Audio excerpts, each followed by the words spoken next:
Still got to sign in the 30-06, so I got this one for 270. Okay, we are going to go ahead and call the meeting to order. It is Wednesday, November 29th, 2023. Please stand for the Pledge of Allegiance. I pledge allegiance to the flag of the United States of America and to the republic for which it stands, one nation, under God, indivisible, with liberty and justice for all. Okay. You don't have any minutes and reports. No, I do not. And we don't have, we announced our meetings and all this other yesterday. And we don't have any commission comments. We don't have any bids and contracts. Do we have it? Oh, Well, it's not a bid and contract, it's the technology upgrade. okay. It's, yeah. Okay. So real quick, through the epidemiology for lab capacity grant, DHSS approved for us to do some technology improvements through the building. So Brian was able to get us a quote for some smart TVs and new iPads. We have a DSS check-in system. When people come in, they check in through the iPad and staff are notified what they're here for.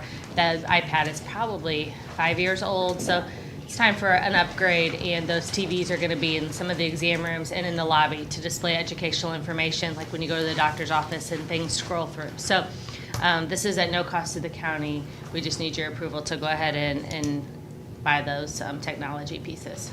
We like that. Do you want a copy of that, Don? Need a motion for that? I think so. Motion to approve the request of the health department for iPad, Well, it's TV. TVs and iPads. TVs and iPads paid for by, ELC. say it again, ELC. ELC. Second. All in favor? Aye. Aye. Thank you. Thank you. Thank you, Kristen. Thank you. Okay. Do we have any other unfinished business? New business then. We will go into our budget hearing. 8 a.m. Judge Beadham, Judge Walker, Donna Jordan, Holly Butler, Matthew Duckett. Pardon. And he was sit at the middle table. What page, Mark? This starts on page 62. Okay, thank you.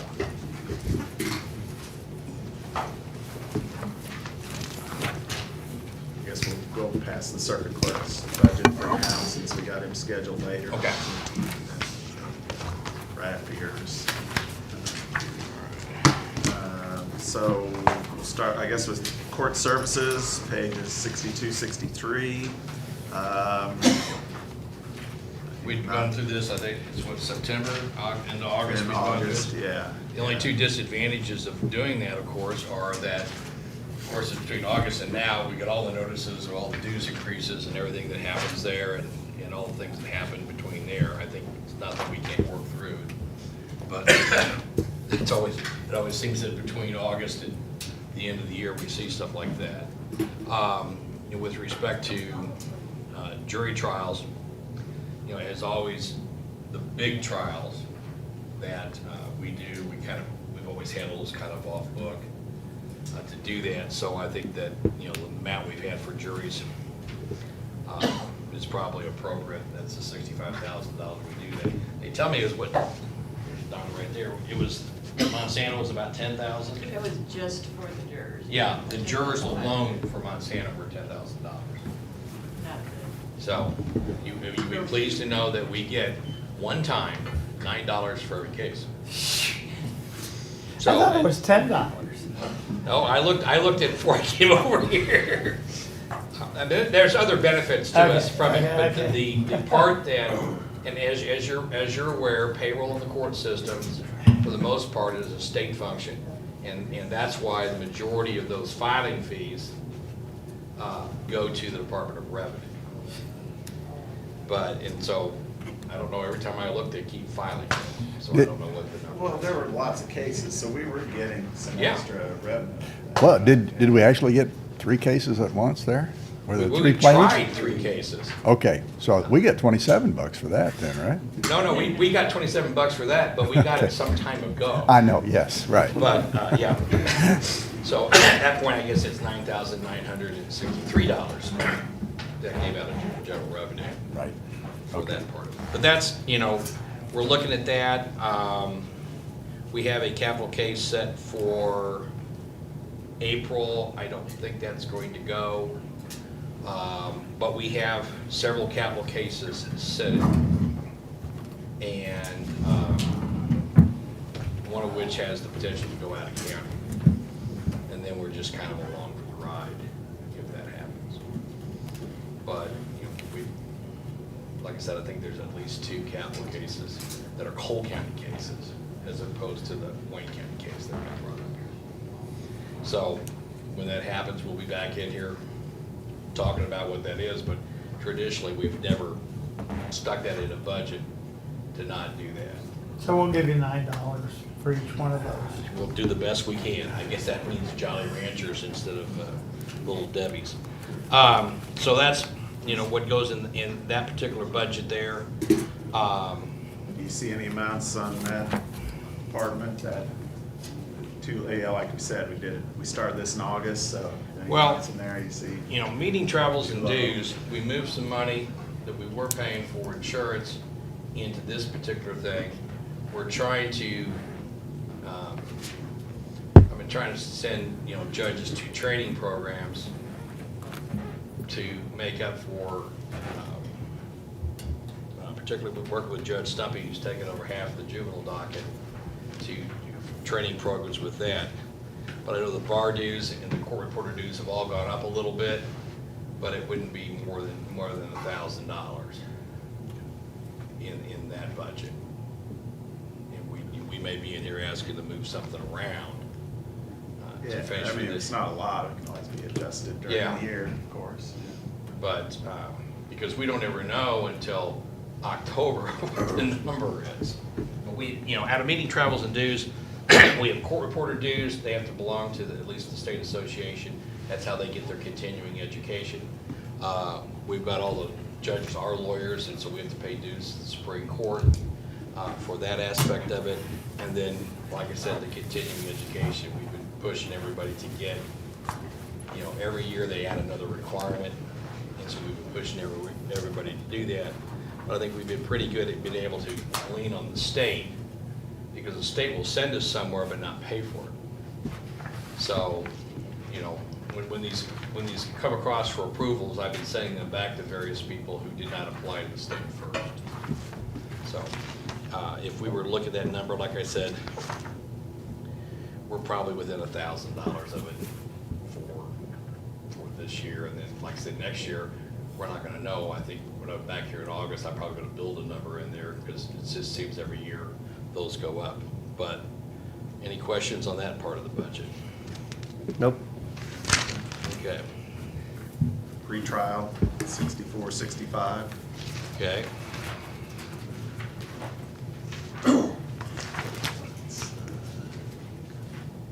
And that's, you know, pretty much where we were. We went through the salary things in August. I put up the, pre-trial, the proposed salaries. That was, I guess, pretty much agreed upon back in August. Again, you know, we're sort of that I same don't know if we had position. any say in it. I think it kind of gets pushed through, right? We had our say. We had a say. We had a say in August, yeah. If we have a say, then we gotta send it to the courts to tell us if they agree Okay. with us or the courts. Well, anyway, back in August, there was a meeting, Yeah. discussion. Yeah. Right. That was, You know, So we set that, and that's, yeah. I would just like to be able to do those salaries at the same time as we do everybody else's, but it's a little different, so just to clarify. Okay, go ahead. so that's, you know, where we looked at, and I'm reasonably certain that Sheriff Wheeler was in here like about 10 minutes after I was in here last time. Because, like I said, we're trying to figure out where our parity is on these programs. I told you, you know, the courts, like everybody else, you know, we recognize the limitations, and we're trying to, you know, be on the team and do that, but we still need to keep moving our people. You know, the goal keeps moving. You know, all of a sudden, you know, we started this, jailers were making $36,000 a year, and now it takes 50, and even that probably isn't enough to retain them. which I think says something about that particular position.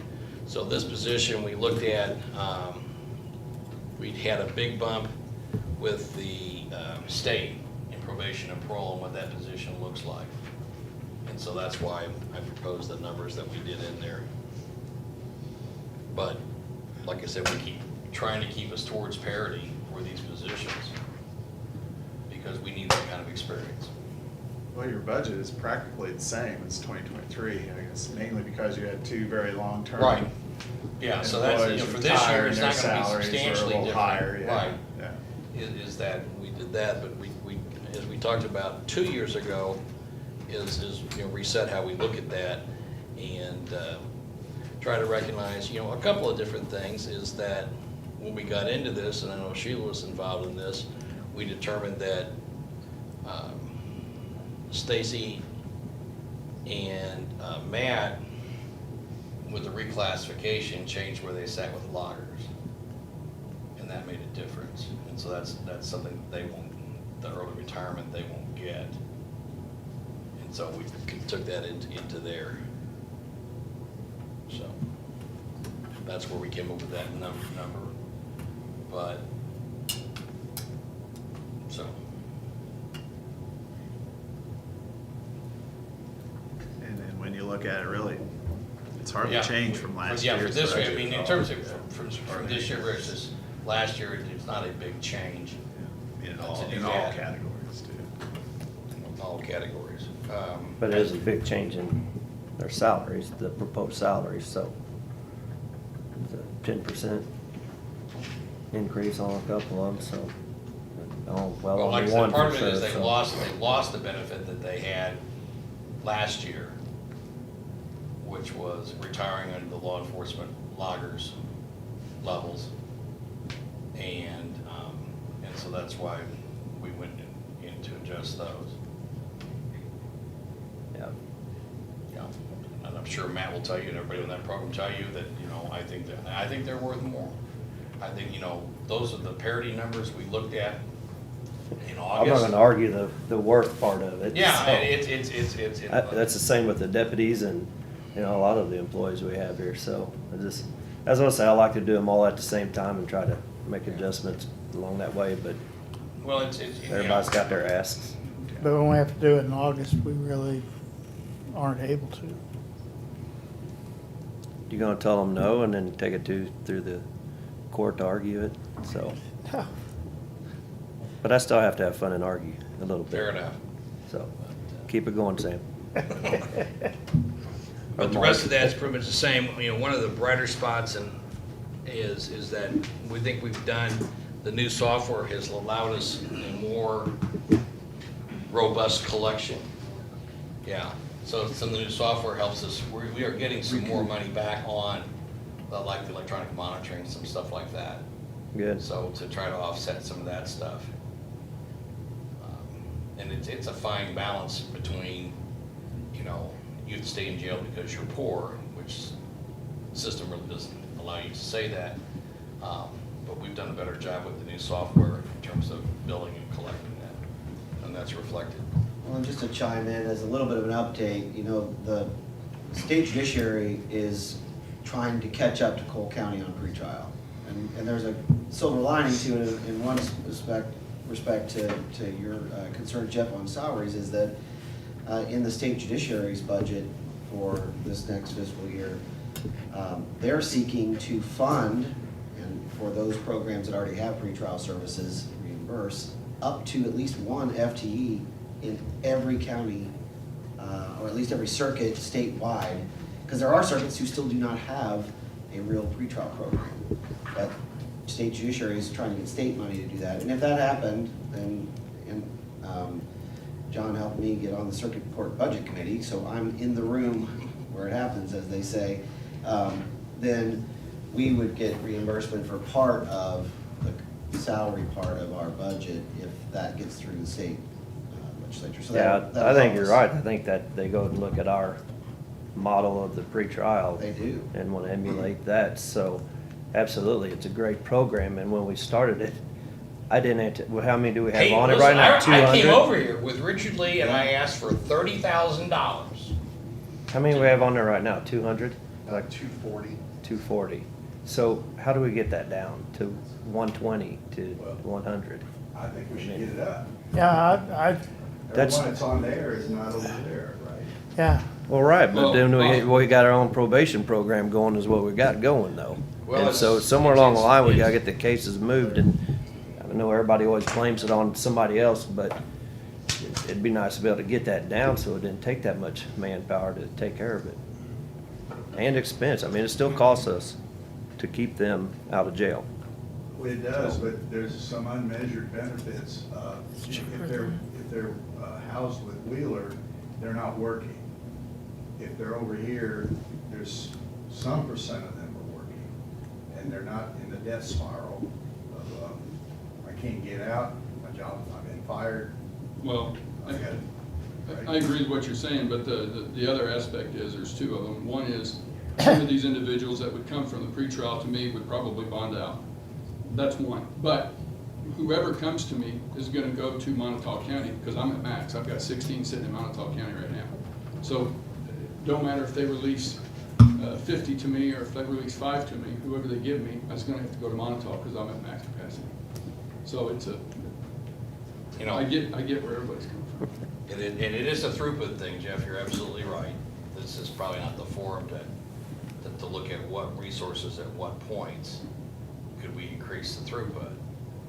Yeah. But I mean, it's So absolutely. we gotta get the public defender over here too then, and the Well, prosecutor and, you know, the everybody at district, the the table, district so. defender just got hired by OSCA. 3 or 4 public defenders are leaving. We have that challenge. I know that the prosecutor's office is looking at stuff because it's 6 to 9 months to get lab results. You can't prosecute a drug case without lab results. And so they're looking at changing some of the stuff, you know, how they approach that. So everybody's looking at it. But you're absolutely right, it's throughput. But at the Yep. same time, you know, some of these people need to be in jail. You know, based on their conduct and their offenses and, you know, where we've tried them on pretrial release and they don't do well. Yep. But yeah, we look at, you know, how long they've been and try to use that to sort of drive resolution of cases. I think it's a great program. I think a couple of years ago, at our MAC conference, they had one of their work sessions was on pretrial release, and Richard came. We knew more, Richard knew more than the presenters. And, you know, we were so far ahead of, so, no, I think it's, Yeah, but we probably are at the outer edges for the 4 people that we have. 240 probably is too many people, you know, to do that. And I'm guessing we're fully implemented on this computer system? Yes. Yeah, so we're seeing, you know, I think that the 200 to 240, you know, we've got all the benefit we can out of computers in terms of saving time. At the end of the day, someone has to go to the jail, someone has to interview the person, someone has to produce the report. That's the first half of it, and then someone has to supervise that person, be check-in, physical check-in, drug testing, and things like that. So, we're cognizant of it too, trying to get that number controlled. Because I don't think we probably could go much more than 240. I guess if there's some way that we can help move things along and get some of these cases done. Well, I think that's a discussion worth having. For another At a day. different Maybe time. it's- Yeah. It is, although our circuit was recognized at the judicial conference because we met our time standards statewide. So we're one of, what, about 7 circuits, I think, Judge Needham, that were recognized with our time standards, so. Pastor. Well, I mean, and we have more cases. I mean, when I came here, we were doing 600, 650, 700 on a bad year. And we're at 900, and we've been at 1050 in terms of open felony cases. You know, Judge Stumpy downstairs has hammered on that docket. That's the misdemeanor dockets on moving stuff through. But, you know, so many factors affect the throughput of the courts that, you know, we can shove only so much.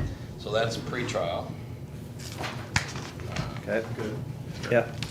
And the court security, 66, 67. Yeah. Let's see. There's no schedule for salaries there. Again, where we used our parity numbers, were the sheriff's department the day before I came here. And then where we proposed to put everybody for that part of it. We take into consideration, we've tried less experienced officers in the court services, and that did not go well for us. We're using people that have substantive law enforcement experience, would be command officers in any law enforcement agency, of a traditional law enforcement agency there. And we're using that command and experience, to move stuff to the court systems. And so that's where we developed the parity numbers. And again, like I said, my intent was to move them to where parity was, and parity moved. And probably has moved again. But those are the numbers that we proposed there.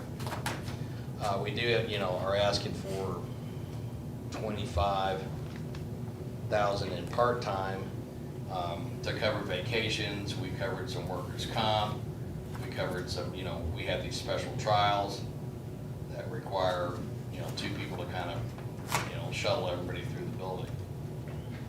It was quite a task to manage, assembling the Monsanto jury, going through and picking that Monsanto jury. And then, fortunately, we were able to reallocate some resources and solve some HR issues at the same time. So that's where we are there. But the dockets are bigger. In the last year, I've split my criminal docket into 2 days.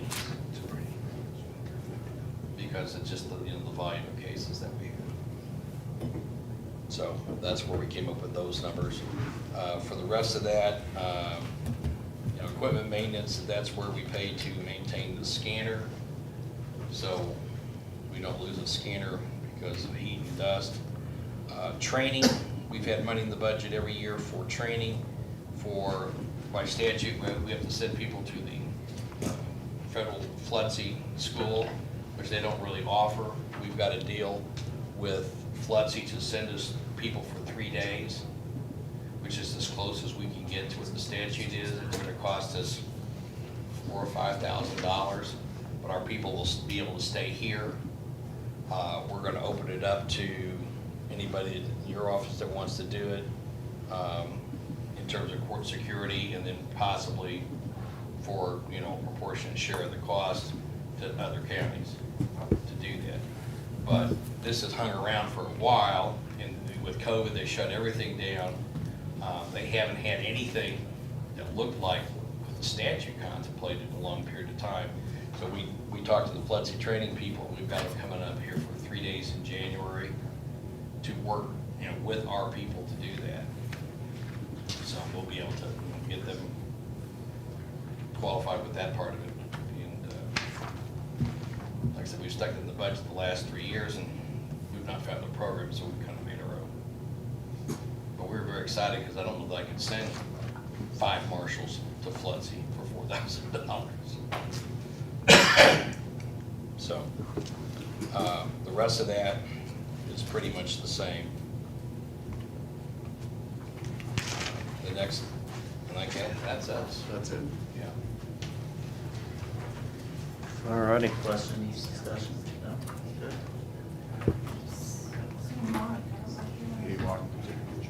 He just walked by, so. You can get him in here if you want to stay Yeah. where it is. It shouldn't take too long, I wouldn't think.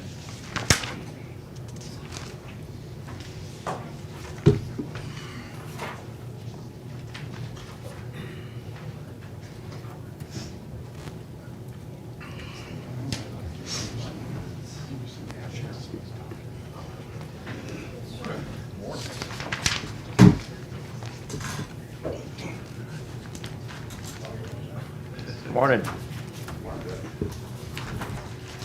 Pages 60, 61.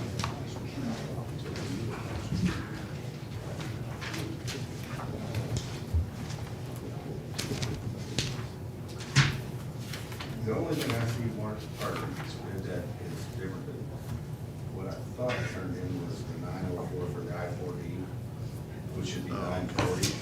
Oh, okay. Here's the grant from, here's the money we received. Oh, okay. Just Can you have that? transposition. I actually got it. I've seen a copy of that. Okay. Other than that, I'm Yeah, okay. fairly, I'm good with what I see here. Okay, all right. I stole some of your thunder. We were talking about, that, you know, we had increased revenues with Monsanto. Yes, we have. So, I mean, but everyone was amazed to know we've got a whopping $9 a case. 15,000 cases. But that's over a 3-year period too. Yes, yes. Hopefully it won't go on forever. I don't know if you guys want to talk about the part-time or anything like that within that budget. So it's kind of a topic. Still would like to keep them, because I'm trying to get rid of all the files down and what a pretrial is, we're going through those now. We're scanning them all and make sure they're all in the system, and then we're getting rid of the files themselves. And there's a few things up in the attic yet they're helping me clean out too. And then we'll pretty well have the attic cleaned out, so. Yeah, your predecessor, we've had that part-time in there forever. It's working. I've got 3 part-time, well, 2 officially. One just went full-time with the state, so.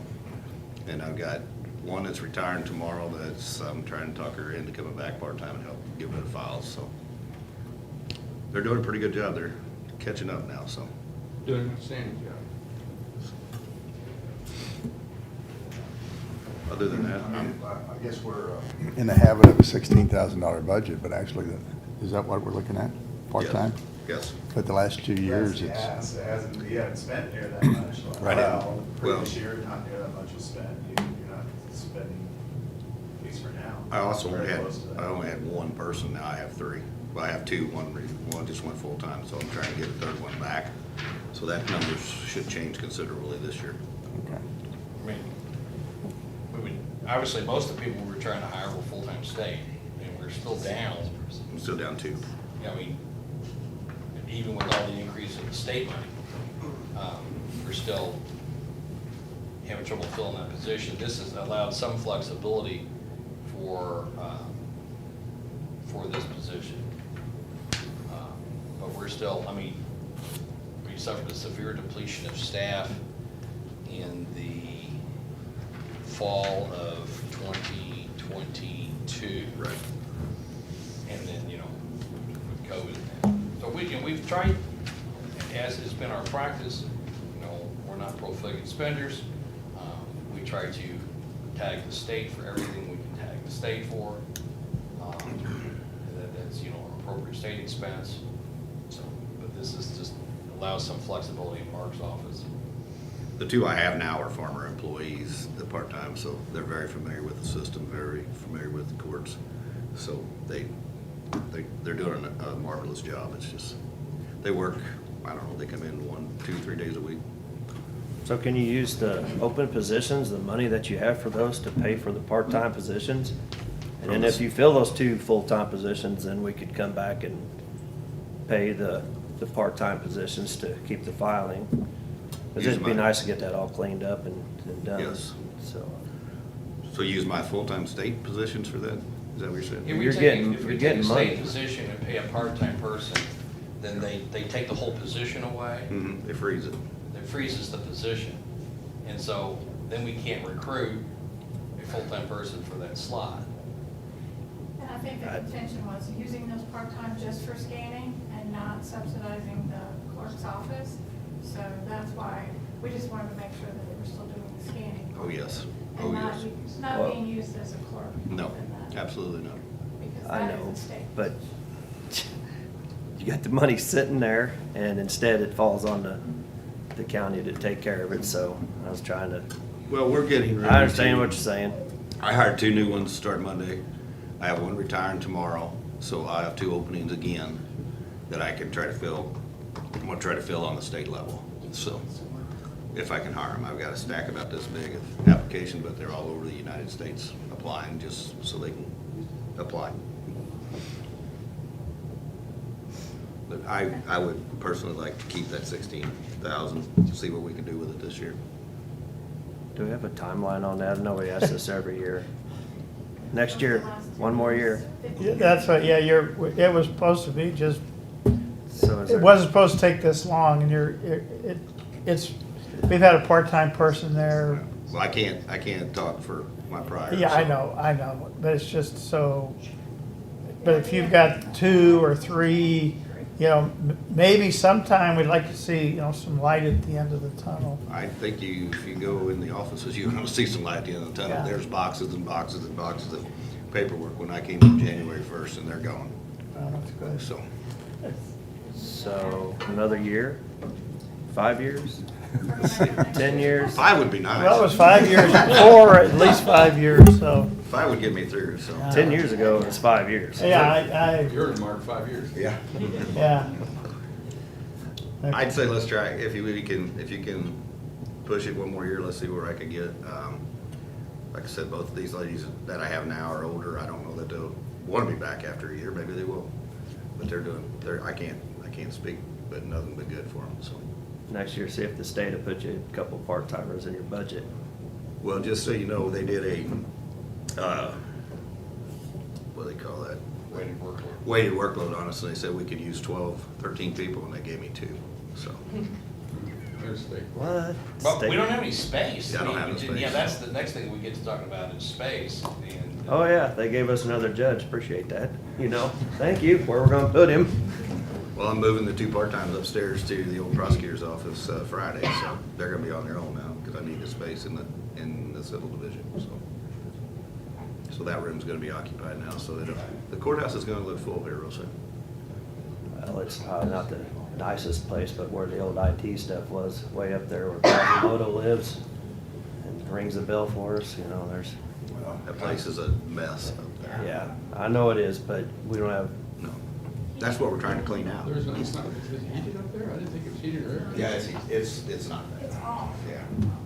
But there's floor tiles missing everywhere. I think we need the marshals up Could there. move the commission up there. hey, we have a nice window.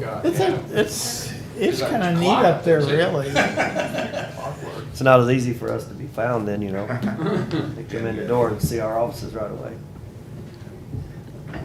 Other than that, I think I'm good, guys. Okay. yeah, I'd actually pull that out there.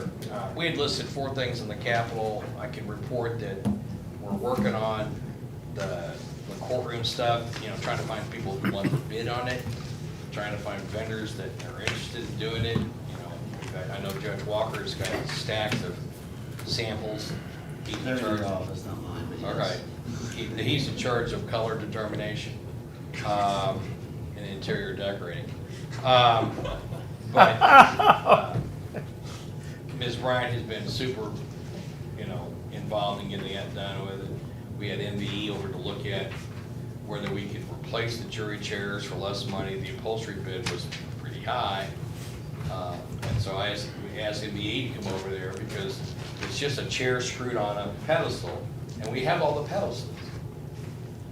So instead of taking the existing chairs, taking them apart, rebuilding them, reupholstering them, which that number was, for upholstery alone, was pretty impressive. See if they could just do a new set of chairs and then bolt them on the existing pedestals. So we're waiting on those sorts of things there. We'd ask about, you know, continuing to look at building a second floor detention area, which we're kind of holding off on that until we see what you do with the old jail, because that'll tell us a little bit more what our needs are with that. I worked out a deal with Brian, of course, then he got busy with his other project. We need better video cards for the marshals for the cameras. OSCA will not let us use their computers that put better video cards in them, so we're looking at a way to do it. Brian had a bunch of surplus machines he thought he could use it, because you're basically, it's a streaming box at that point. Just kind of like your Roku is at home, and that would allow us to solve this problem. So Brian and I have been working on that, and he thought he had, you know, with some surplus equipment, we could accommodate that. I may have dozed off through this or slept through it, but were we to receive back a security report Yeah. came in here. Holly's the one to speak about that, she left, but I'm sorry, but she had a hard report, but they wanna come present it. Okay. That's the Oh, okay. scheduling issue, that's the short version of it, she could give you more update, but. Okay. I was just sort of looking forward to that because at one time when I maybe first got here, I asked Brian, hey, can I see who's coming in the door? Oh, yeah, hooked up. But then I noticed, or I was told that if I'm looking at it, that's one less person in there. That's part of what John's talking about. And that's actually a different problem. That's the signal coming to the monitor. I'm just talking about being able to support the monitor at higher resolution. Oh, all right. Yeah, whether we change the camera system, Yeah, I said that. that's part of this report, and looking at those options and who should have access and those sort of things like that. No, I'm just simply talking about it, once the camera signal gets to the marshal's desk, is being able to drive a better video card I got it. to Okay. do that part of it. The last thing is, and that would be pretrial needs a new copier. And a unit that's compatible with what we do is about $2,700. Maybe I need to, I'm going to page 118. That's where I've actually listed out. Yeah, at the very bottom of that, Okay. repairs to large courtroom flooring styles, computer replacement is that, We got that taken care of. that's Well, done, okay. yeah. Second floor detention area, 200,000, is that, you're saying that's the high? You need Well, more than that, or No, that's not high? that seems Oh, high to me, but, Okay. when anytime it comes to constructing anything in a public building, all bets are off. I just That's thought, coming from Gray, I think that's great. Okay. Dan's best guesstimate. we're talking about, a detention cage that looks like what I have in the back of my courtroom and probably half that size. But I think we've decided we're gonna hold off on that a little bit until we see what you do with the old jail, Yeah, because we're gonna need to do some sort of facility. And whatever size cage that you're talking about, and I don't know the answer to that, but I can tell you it's not big enough. Yeah, So just put that off for now, you think, for next year? well, if you want to, we can come back and talk about it when we have a little better numbers. I just think that if we're gonna do something with the old jail and the near, we probably ought to do that all in one project. Well, we need to know a plan, because if we're gonna be shutting down the old jail, if you knock it down and we don't have that, I have to have more transport deputies. Because we'll have to start bringing people over 2 at a time, 3 at a time, and right now we can bring over 10, put them in the cells, classify them, and then we can bring them out as we need. But if it's the females versus males versus aggressive, non-aggressive, if they're gonna knock it down and we don't have any place to be able to sort them, to classify them, then that means we're gonna have to be bringing them over. And then we'll have to have probably 3 parking spots assigned just for the, we're gonna have to Now you bring got him over- involved. Yeah, No matter what size you're talking about, it's not big enough, so. Well, I can tell you, it's not. So, it's, unless you can equal the space that we have down in the, yeah, we don't have that. Yeah. So anyhow, that is less critical to us, at this point, because I think it's part of a larger discussion. But I do need a new copier, printer, scanner, jobber for a pretrial. One that's consistent with all of our other units. Is that on that email? I don't, we might have got that email beforehand, but now it might have disappeared. And Back- so can back you in forward, August. yeah. So if you have that marker, David, that way whenever we're going through it, then I can look at it and remember what you were needing and so. You can't leave yet. Sit here and suffer with the rest of them. I got work to do.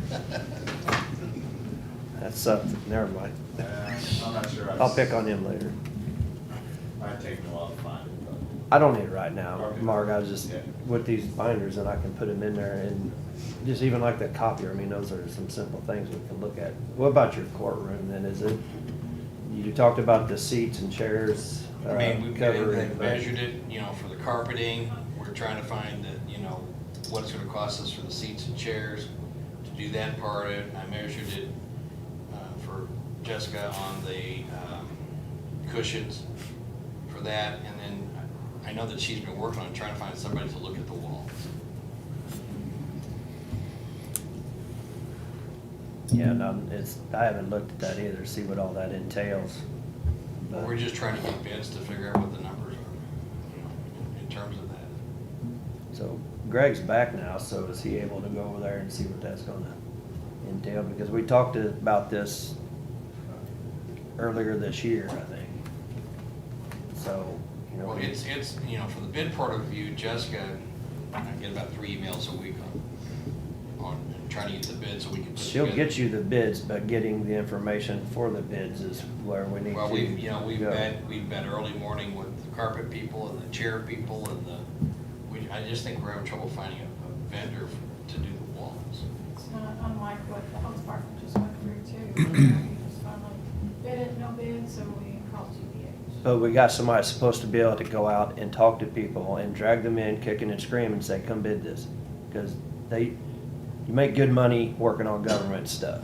So people will do it, especially right now with the weather the way it is. And we found somebody to do the health department. So, you know, we've got a maintenance director that needs to get on that.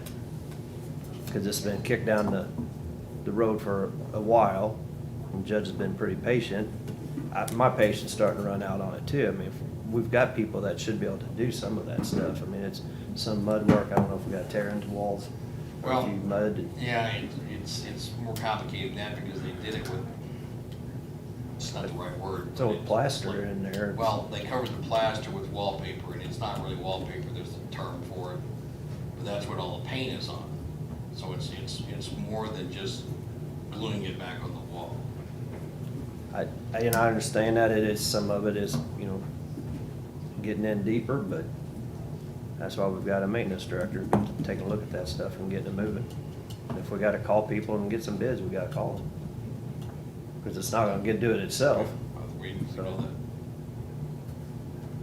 that. Okay. Send Jessica an email and give her a Okay. break.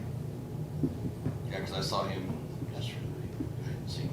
Yeah, and he's on light duty, so that's perfect. We have him walk around and figure out what needs to be Measure stuff. done and tell people where to go and what to do, so. You know, I mean, even our maintenance staff, I think they're What about that willing last to take on some of those duties. Office space on the 4th floor, is that still Well, you know, that would help us a little bit. We were talking about dividing, we've got 2 offices, I don't know that we got any farther on that. is there much more you can do up there, I guess? Well, when I was a law student, I know back there where we wrote dinosaurs and wrote on chalkboards by firelight, there were 4 offices up there. And now, you know, it's because of how we do the HVAC and how the windows are. But, you know, I'm sitting there thinking of Mark and Holly and Tackett and Rob Russell, so I know that there were 4 offices up there.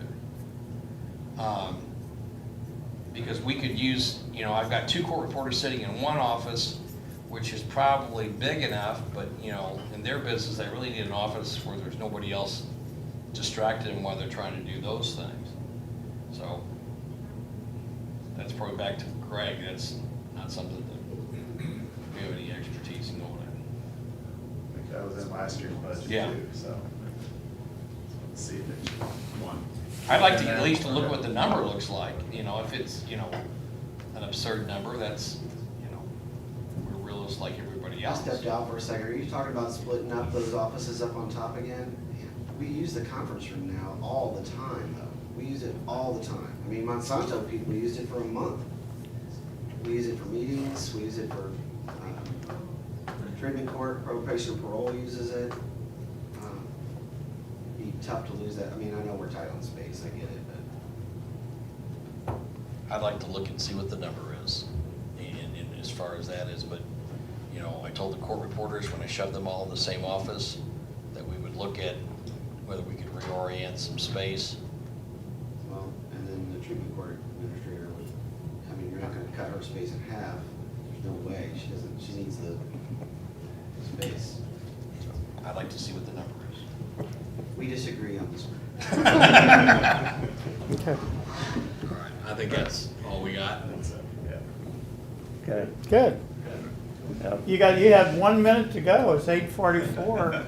Thank you all. All right, thank you guys. So I think you were good till 8:45. Oh, okay, so- let's try to do a pumpkin at that. Yeah. Thank you very much for your time. All right, thanks. Here's the lockout. Well, I haven't seen him. I like staying on schedule. Yeah, let me, what, sit down. Oh. Alex, did you get a agenda?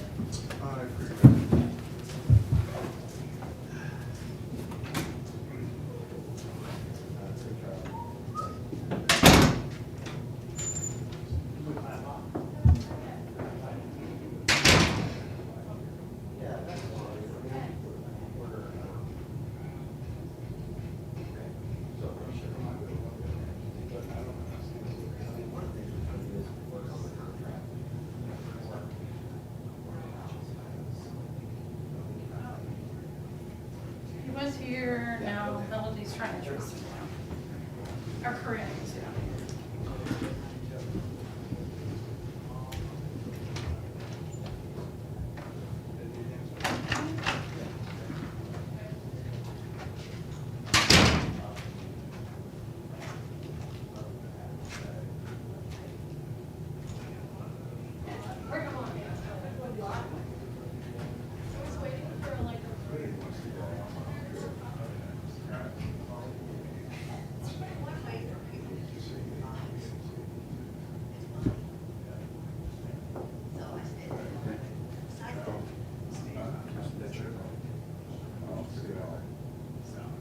Say it's, not something good, but. Well, they might say something.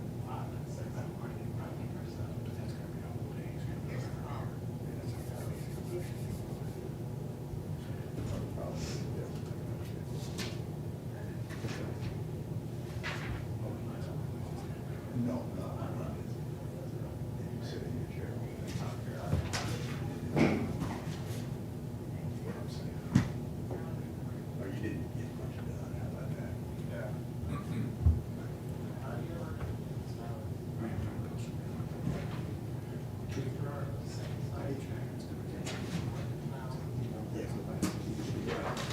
If that's the case, we need to look at colors. Don't keep doing all. Apparently, our architects came over and looked at the classroom. I better get. And they said, color's not right. And he goes, I matched it, what you had? She goes, that's not what we had down there. So they're repainting the whole front page Anybody on Thursday, Friday. called up there? I don't know what it It was is, but down it's, I there. mean, it's Oh, not our really? cost, it's theirs. We're not running. I didn't notice I that. thought it was fine, Right on but. time. I mean, it's not like I walked in there to get a piece of cake and I threw it because. Well, and then he said, Is lock on the way? and I said, man, what he goes, I wasted If they're late, we start zeroing lines, right? But he said, they just tore them down. So line by line? That's not my problem either. Oh, excuse me, I'm sorry. So, Somebody down short.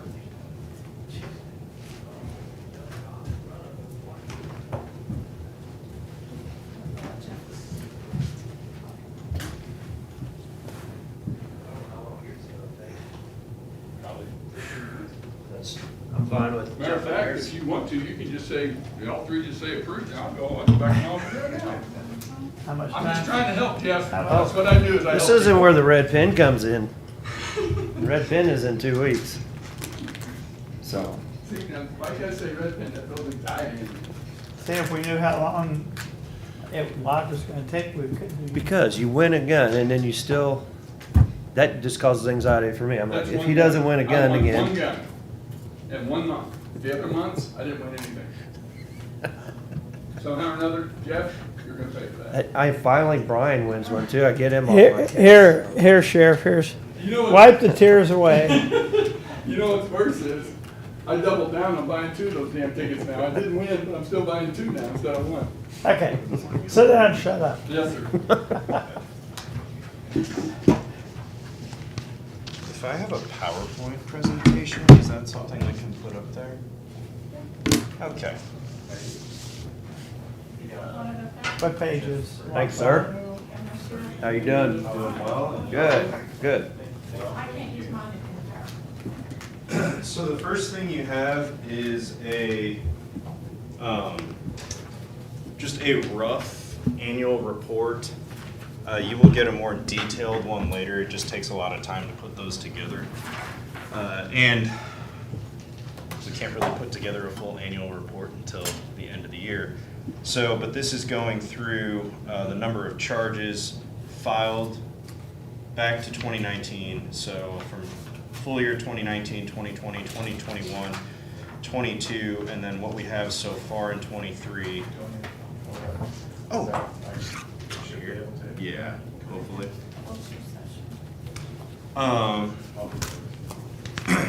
So that's what that is. Then it goes into the referrals we've received from law enforcement. Again, over that same 4-year period. That's the total number of cases that come in for referral. Not all of those are ones that end up getting charged, obviously, but that's what we intake annually. And then the last page you see is the amount that we have in bad checks and restitution collected.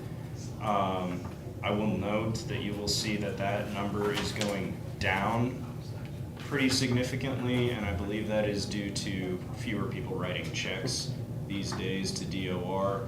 And you can expect that number to go down even further because I think you all know the law is changing to where dealerships are going to be charged with collecting sales tax on vehicles, and a lot of the checks we get from DOR are bounced sales tax checks, yes. So I don't know by how much, but I anticipate that number is going to just continue to drop significantly.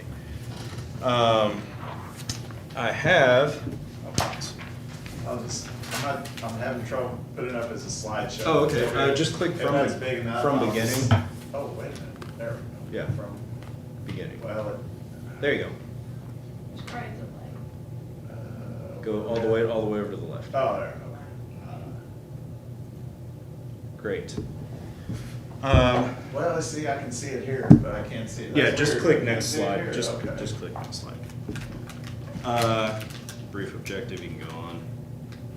So positions and salary, I just want to give an overview of what our office looks like structurally. Obviously, you know, we have our child support unit. You'll be hearing from Sarah a little later on her side of things. Criminal unit has 8 assistant prosecutors, 10 clerical staff, 3 victim advocates, and an investigator. Going on to the roles of of assistant prosecuting attorneys. Hit the next slide. Can I have a mouse? Yeah, you want Can I to- just switch you spots actually for a little bit more? Sure. Thanks. That'll make it easier. Okay, so assistant prosecuting attorneys, they get designated by statute, as do all staff in the prosecutor's office, to serve at the pleasure of the prosecuting attorney. Each one's expected to handle their own caseload, their own docket, make charging decisions, do case law research, conduct their own bench trials, jury trials, hearings, all of that. Another thing that I did not add into this slide that I forgot is one of them is on call 24/7, 365, constantly. We rotate weekly who takes on that duty. I just happened to be the one on call last week when we had the homicide out in the county. I was at the sheriff's department from about 9 p.m. until 2 a.m. that night.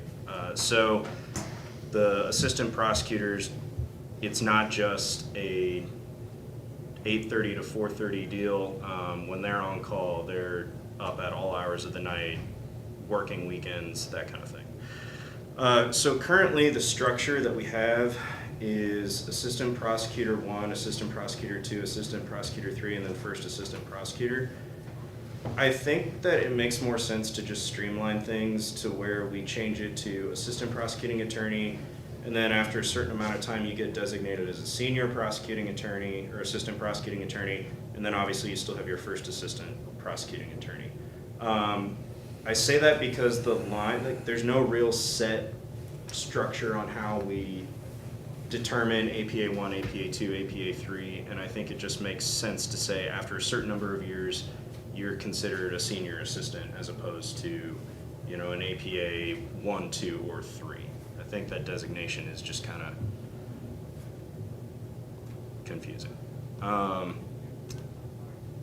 So, assistant prosecuting attorney salaries. This is an average starting APA salary across the state. It's about 62, a little more.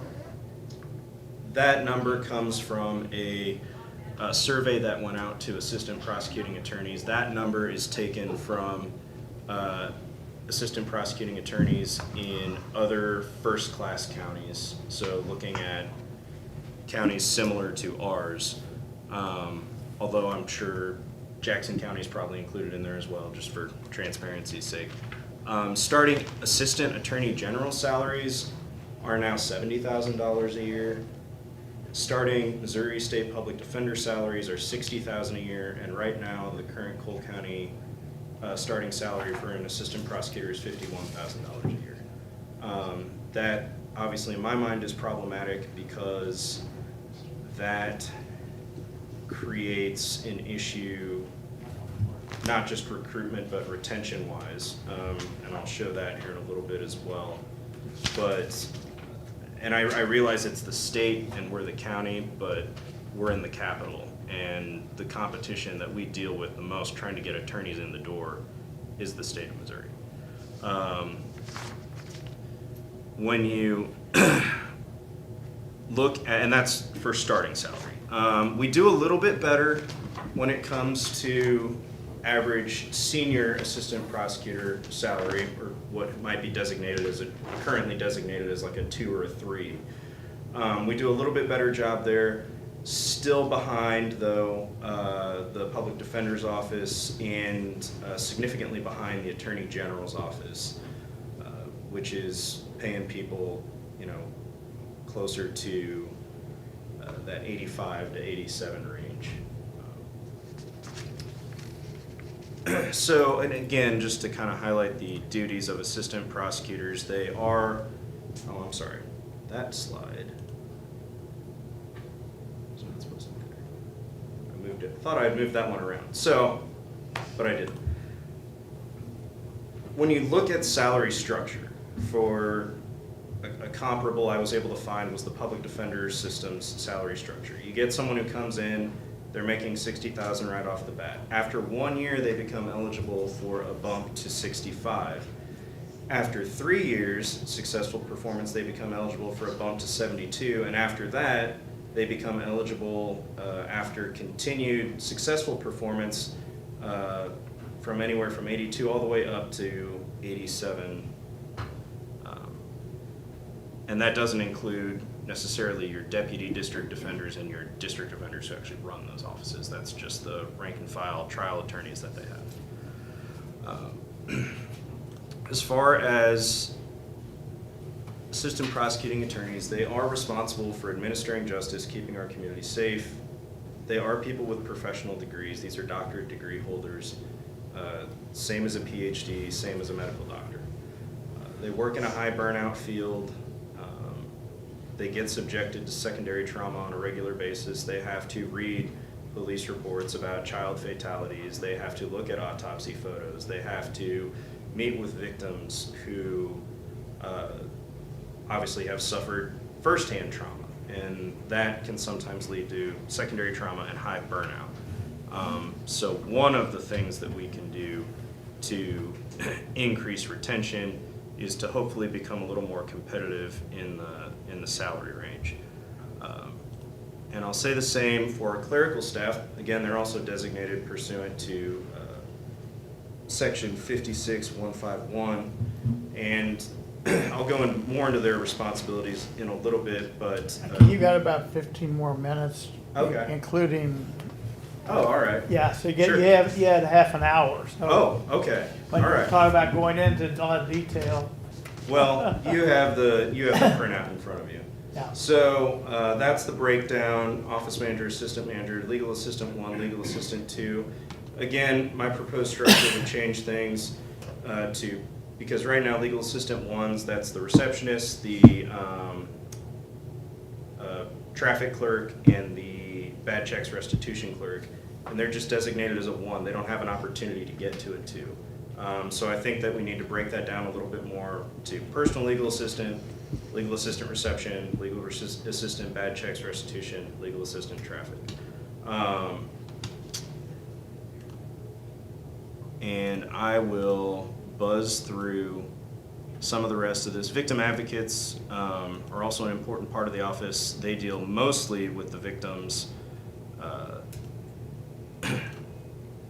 on a more regular basis. So proposed solutions would be to streamline employee designations, as I previously described, raise the base salary to be more competitive with other local government entities, and implement salary structure that rewards both years of service and performance, both for attorneys and clerical staff. And I'm going to go back real quick to clerical staff. If you look there, you will see what the starting salary at the AGs is, starting salary with public defenders is, and what we are at for Cole County.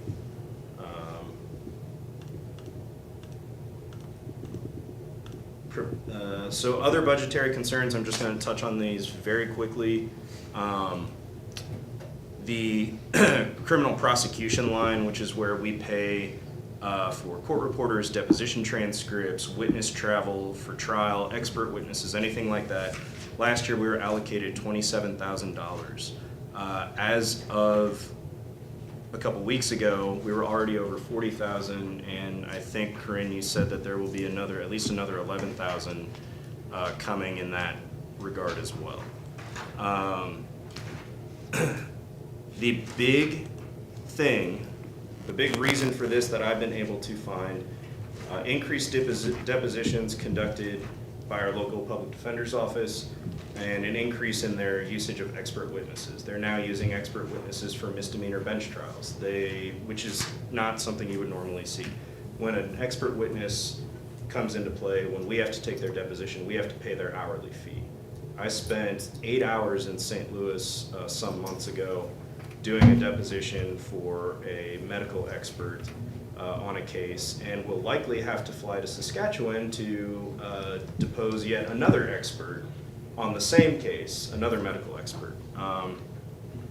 That one in St. Louis alone cost close to $3,000. I assume this is happening statewide. I don't know. I can just tell you about our experiences here. And I can tell you that we just had another one of the public defenders asked to conduct 17 depositions before the end of the calendar year. Just emailed us yesterday. So that's an issue. But we do have a potential for some relief there, and I want to pitch you guys just briefly on a law enforcement restitution fund, also called a LERF. It is permissible under section 5565 RISMO, and essentially it's a fine levied to individuals who've been through court proceedings for various misdemeanors or felony offenses. It's established by you guys, and it allows us to use those funds to supplement budgets for law enforcement agencies and prosecutors' offices. In this case, specifically, I'd be thinking it would help us with our criminal prosecution line. So can you provide us with a copy of that ordinance? I've got actually in the back of your folder is a proposed ordinance that would create the LERF. So that was all I read. Do our sister counties, let's say first-class counties, have they enacted this? Do you know? When I worked in Jasper County, they had it. They had it in Jasper? And I know, actually there's a slide in there, Adair County, which is a third-class county, I believe. It is. They have it. St. Charles County uses it as well. It looks like I've seen it in a lot of, Yeah. years ago when I was auditing smaller counties with state auditor's office, I've seen this stuff. They're It's all pretty over common. the place. Okay. It's Okay. pretty common. And it looks like, and there's a slide in there, I know the print's pretty small, but you could probably expect anywhere from $20,000 to $30,000 in revenue coming in just from that every year. That could help offset some of what we're seeing so that we can, maybe not have to ask for as much next next year. I know we had to ask for an additional 20,000 for the criminal line this year because now we've got, 2 capital murder cases, and we just filed another first-degree murder case over the weekend. So I can tell you that for the next couple of years, this practice of tons of depositions is just going to continue. Did you say they do this for some misdemeanor cases or not? Did I? It is certain misdemeanor cases. You cannot do it for a Class C No, misdemeanor. but I'm sorry about what the public defenders are doing with these expert witnesses. We've had them get expert witnesses on misdemeanor DWI cases. So I think that one was a misdemeanor. I'm almost sure. I know we've had them do it for bench trials, which is not a very common thing. And for pretty straightforward fact pattern cases. I understand it when you're talking about things like a child fatality case. I use the example of when I went to St. Louis and I might have to go to Canada to depose these experts. I at least understand that because that's on a child fatality case. When we're talking about a simple possession, drug possession case or a simple DWI case, they're bringing in expert witnesses and then we have to depose those witnesses. We have to pay their hourly rate to do that. So, any questions? All right, thank you guys. I have one. Yes. Quick question. On your training fund, I noticed nothing's been spent out of that yet this year. Is that Does that on sound- purpose? or- I believe that we pay the training out of the. We should be paying our training out of that. Okay. There's nothing been charged to it. Okay. So, well, we can look at that, but that should be where our MOPS training and then any other supplemental training we would normally pay out of that. So I don't know I what. just didn't know if maybe you weren't familiar with this training fund, that you could, when you're paying bills or when you're entering invoices, there's that separate, it's Fund 240, Department 911, so it's, you had about around $12,000 available to spend this year, so. We should do, that should cover the MOPS training, so, okay. Thank you. That's all I have. Okay. Thanks, guys. Yes. If you need more, Oh, the presentation? Yeah, sure. if they have more questions, say 14th or 15th, I know we kind of rushed Yeah, you. yeah, no, We'll that's try and- totally try fine. and- I can go more if into, you're and available I any of think those I'll have days. a more robust version of this for you guys on that date as well. Okay. So, yeah, I can go more You into don't it need if it. you have any questions that come up. I don't need a copy. And we'll probably talk about the salary adjustments kind of at the end. Yeah, okay, yeah. Yeah, no, that's- yeah, sure, Yeah. totally. I think that's gonna be Okay. that'll be a big discussion on those, Yeah. so. Can you send that to me? Yes, I will. I'll, because this one I was using is not exactly what they got, so I'll get you that one. You can have this right now. Thanks, Debbie. What page is Sarah? Oh yeah, what page? are you on? 69. 59, she says. Oh, 69. I'm sorry? 69.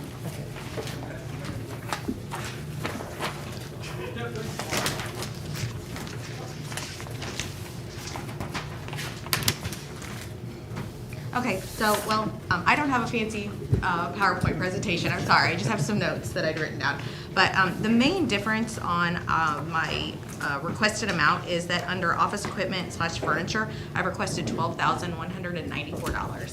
The reason for that, it's a big jump from what I've requested in the past, is because in 2023, Brian Ridenour had, or 2022, Brian Ridenour had said that child support needed all new workstations, monitors, and printers based upon the age of the ones that we had. I'd already submitted my budget request to the state that reimburses the county, and I had not included that because he told me about it after that had to be, since they're on the fiscal year, not the calendar year. So I'm asking for that this year, a year later than what he suggested. All of that will be reimbursed by the state. It's all covered by the amount that the state has already allotted.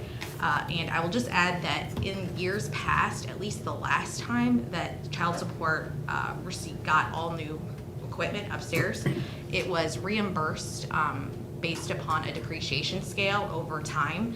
And I read the contract more closely to see if that would have to be the case, and I called yesterday just to confirm that it's only if the items are over $2,500. It's not if the entire cost for everything, it's each particular item. So we don't have to submit it the way that it's been done in the past, and they will reimburse the full, I think it's $12,194 is what I'm requesting of that part. That entire amount all at once, so long as I do it at the beginning of the year while I know that the money's there. So that is completely covered. One of the changes that we have, I'm not requesting more money on it, but it probably will have an effect next year, is mileage.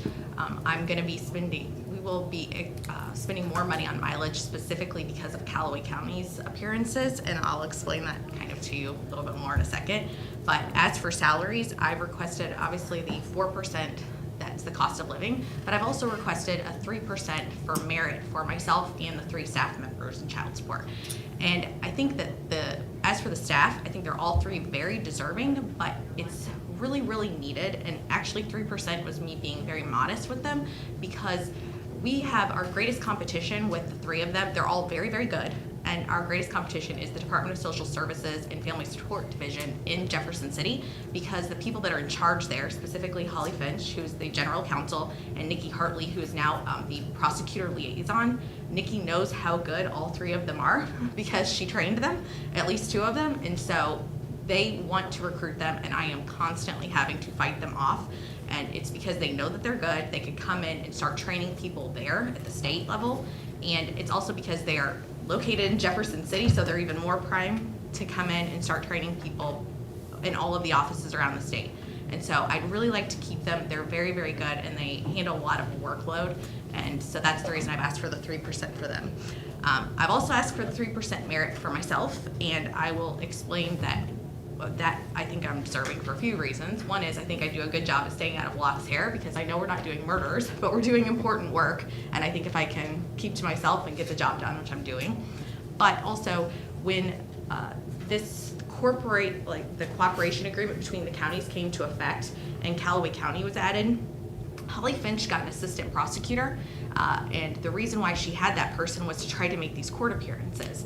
That when the assistant prosecutor was eliminated, it wasn't difficult to do it at the time, because what happened, and I'm sorry to get into the weeds here, but in Callaway County there are 4 circuit judges, and the presiding judge took all of the felony probation cases and did an order for them to all be heard by an associate judge, so that it eliminated how many trips she had to make and how often she had to be in front of different judges in Callaway County.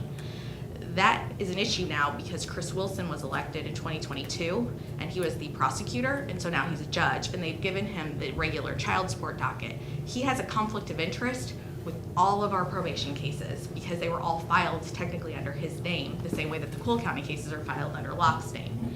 And so right now I am making at least 3, usually 4 trips to Callaway County in addition to the few that I was already making, to appear in front of all 4 circuit judges, because they can't just do an order like they did before for Holly to condense them all to Chris Wilson, because each one of those people has to waive a conflict of interest that the cases were filed in his name. So I'm not asking for an assistant prosecutor to alleviate the problem, but I am asking for a small amount of money, which is much cheaper than that for myself. I will also say that I have over 10 years of prosecution experience, over 5 years of private practice experience in family law, which I think has been tremendously helpful in this position, because I've been able to clean up a lot of the civil cases that we do, which is a major part of my job. I do contempts, paternity actions, established child support. And when I was approached recently about taking the position that's identical to this position that would cover Randolph and Cooper County and 3 other counties over there, I can't remember which ones, I would be making $5,000 more each year for my level of experience than I am asking for. I'd be making $85,000 there. And so I didn't take that position because of the difference of a drive and enjoying Cole County. But so I know that's mine, but I'm just saying in terms of trying to compete with other counties that are doing the same thing.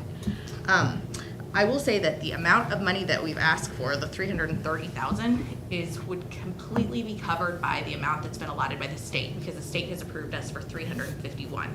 I realize that the difference between $351,000 and $330,000 doesn't seem like much of a cushion, but it actually is.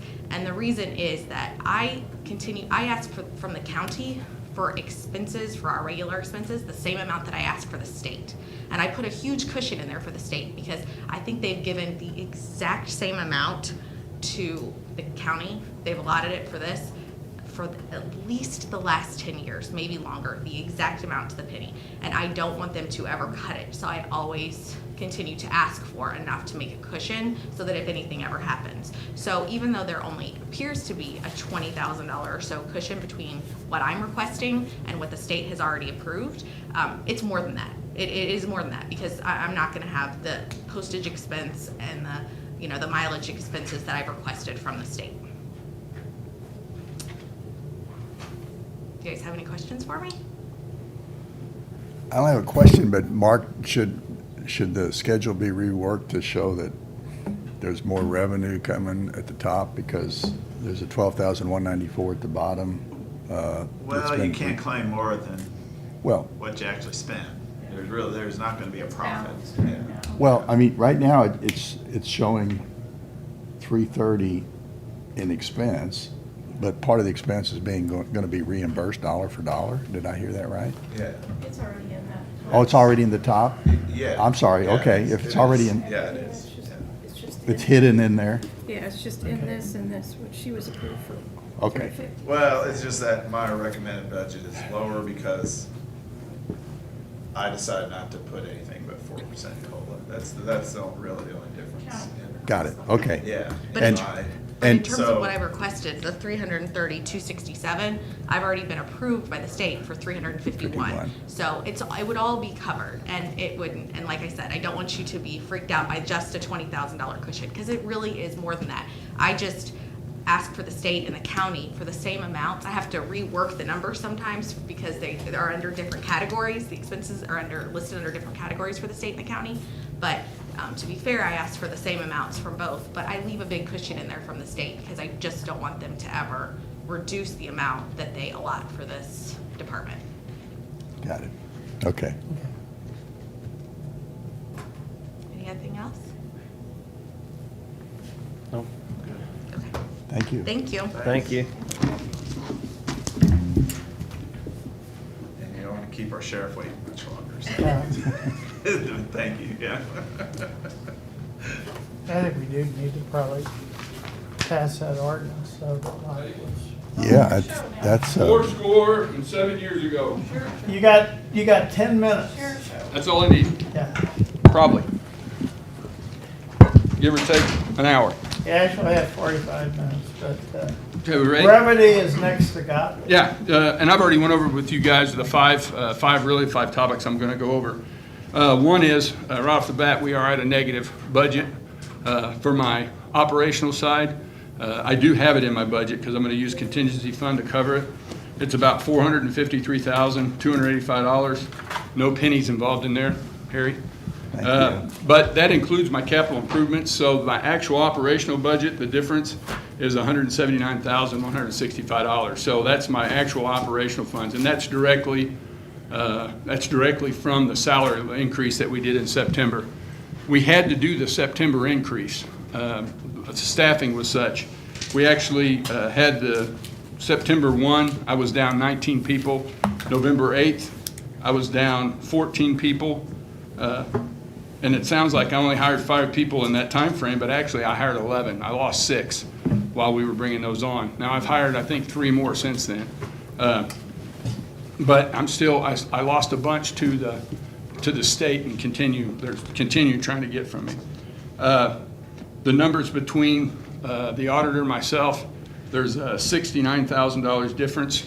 Predominantly, that was my fault. I did not communicate the formula for the lieutenants, captains, and majors for a pay increase, as well as the step promotions that you guys already agreed to. And that comes to about $65,000 of the $69,000 that he and I are opposite on. I showed him briefly, and then next week I'll sit down with him and talk with him again so he can understand where I was coming from on that, and I apologize for that. The negative amount is going to come from my contingency. The good news is that I have plenty of money in my contingency right now. And in 2022, we put $783,000 back in contingency.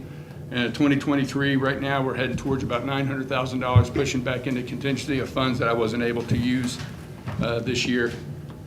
So if I'm going to be that negative number, if I'm fully staffed on January 1, and we all know I'm not going to be fully staffed on January 1, the cost of one deputy, with benefits is $72,240. So if I'm 5 down, I'm already a positive in my salary line. I won't have to use any of the contingency money. So that's just a little perspective. I want to increase my part-time by $1 an hour. I'm not requesting any increase in my budget for that. I believe we can absorb that cost. I also want to increase the GR subsidy of $2.04 million that you guys give the Sheriff's Department every year. I want to increase it by whatever the COLA amount is. So this year, I think it's 4%. Is that right, Mark? Are we 4% COLA? That's what we're starting with, yeah. Yeah, so it's 81.6. Yeah, 80,000. I mean, the problem is, since I've been sheriff, we've increased our COLA 16.5%. And with my revenues going flat, my expenditures keep going up with COLA raises and pay raises and maintenance costs and stuff like that. It's getting to the point where I just think that that $2.04 million that you've been giving me, thank you very much, since 2008 is probably an amount we should have been addressing all along instead of just doing the straight $2.04 million.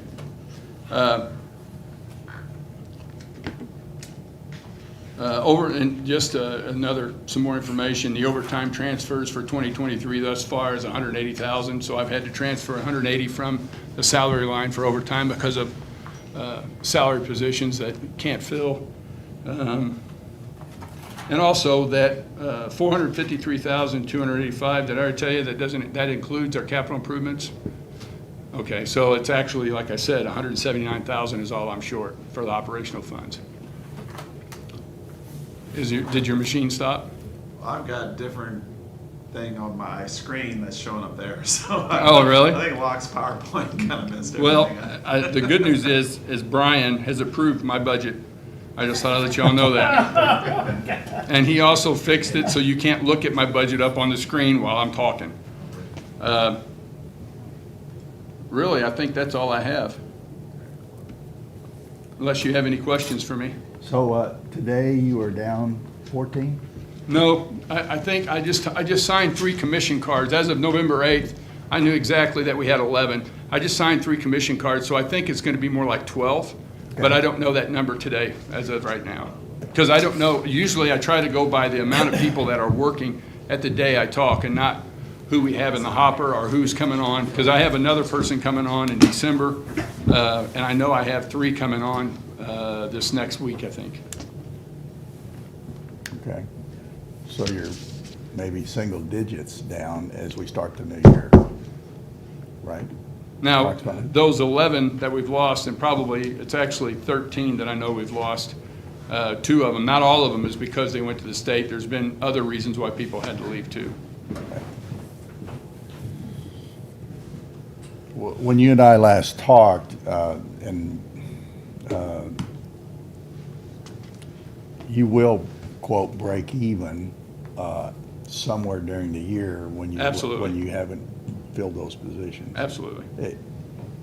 But if you were to fill them, if you fill them going into the year, if you were fully staffed for the year, you operate at a deficit of 179 on the operations. That's correct, sir. Got it. Okay. You have that all printed up, what you went through? Or- Yeah, I have the 5 budget talk. Do you want that? Do you want a copy of that stuff? Yeah, if you got one. I don't have it with me, but I can send it to you. Yeah, it doesn't have to be now, but if you got it, that way we can. Sure. I got it. Could use, flying through, I was trying to make notes and such, but. Could you include me in? Absolutely. on that too? Thanks.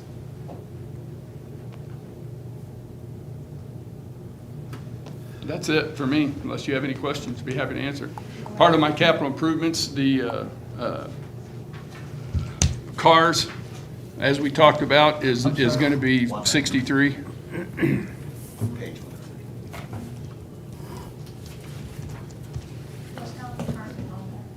It's vehicles is 63,000 because we bought those extra vehicles this year, so we were able to reduce that.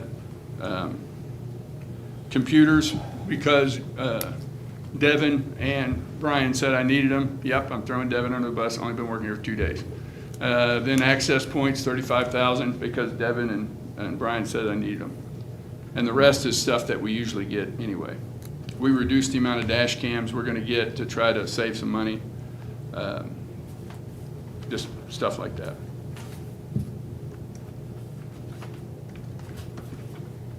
The capital improvements that's in this is, we have revisited since then, so it's not correct, the one that he has on his books. How many square feet of usable space do you need at the back door of the courthouse to operate?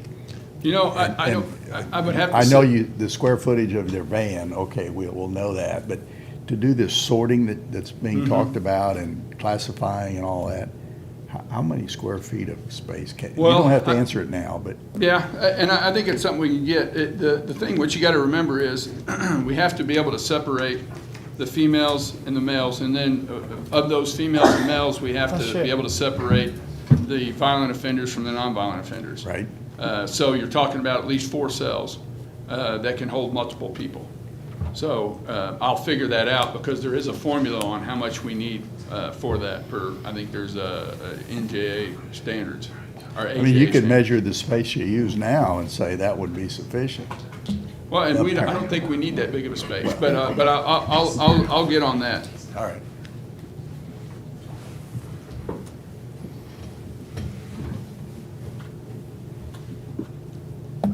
Don't think I have any questions. Maybe talk a little bit about the sheriff revolving fund, how there's probably only gonna be enough to transfer a half a position. Right, instead of full. that's CCW money, right? Yeah. Yeah. 'Cause- It constantly goes down. If you remember, I think the last 2 years, we were trying to go ahead and integrate that into our budget, because we knew we were getting short on funds there, and I think we only have enough for half a position. So we're gonna absorb that. That's part of I think that's part of our the deficit, is us absorbing that position, because that person does some CCW stuff, but they do other stuff too. It's a full-time position, so. And that was currently an MOU that we have with Yeah. that department, so. So you're saying a half a person now instead of 1.5? Yeah. I think we have not made that payment yet, No, right? I gotta wait till payroll's done. Okay.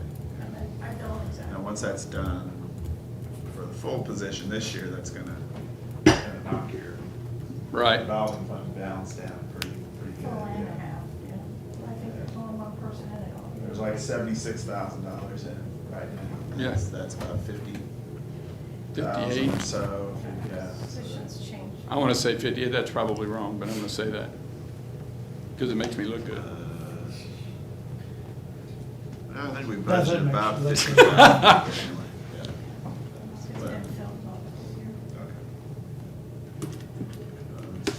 It's the only thing I can think of.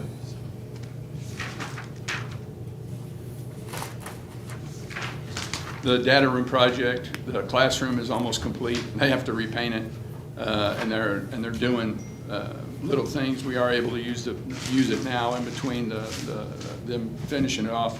The classroom, the data room downstairs, there's still, electronics is still working on it. I'm hoping by the end of December, we can do an RFP for the security envelope to replace the camera system and the security electronics that we have in our facility. I'm hoping to be able to do that by the end of this year. There's a lot more to it than what I thought. Apparently, there's a lot to this computer stuff. Going back to those vehicles we were talking about, I mean, originally, we had 3 we were gonna be able to get immediately, and we got 1. You said we picked up It was 5. 5 yesterday? There was 5 we were gonna get, and we only were able to get 1. Okay, we're only, so. And then 2 of the vehicles, I think it was, and don't hold me to this, I think 2 of the vehicles that we had ordered came in, and then 3 of the other ones that we were gonna buy came in, so we went out and picked up 5. There's 1 more supposed to be in, or maybe it's there. I don't know, there's 1 more coming in that we have to go get before the end of the year. So the vehicles that these are replacing, are there any of those that we can farm out to some of our other county? Are they We better to tried, put on Purple Wave? once we get rid of them, it's probably a good idea to get rid of them. There are a few out there, Juvenile was able to get a brand-new vehicle, and that's good, so they Yeah. don't have to depend on hand-me-downs. But there are some times that the situation will come down. If it's just around town type stuff, we might be able to utilize, they would be able to utilize. But most of the time, when we get ready to get rid of them, they should probably go away. Okay, But we keep an eye out for that. okay, well,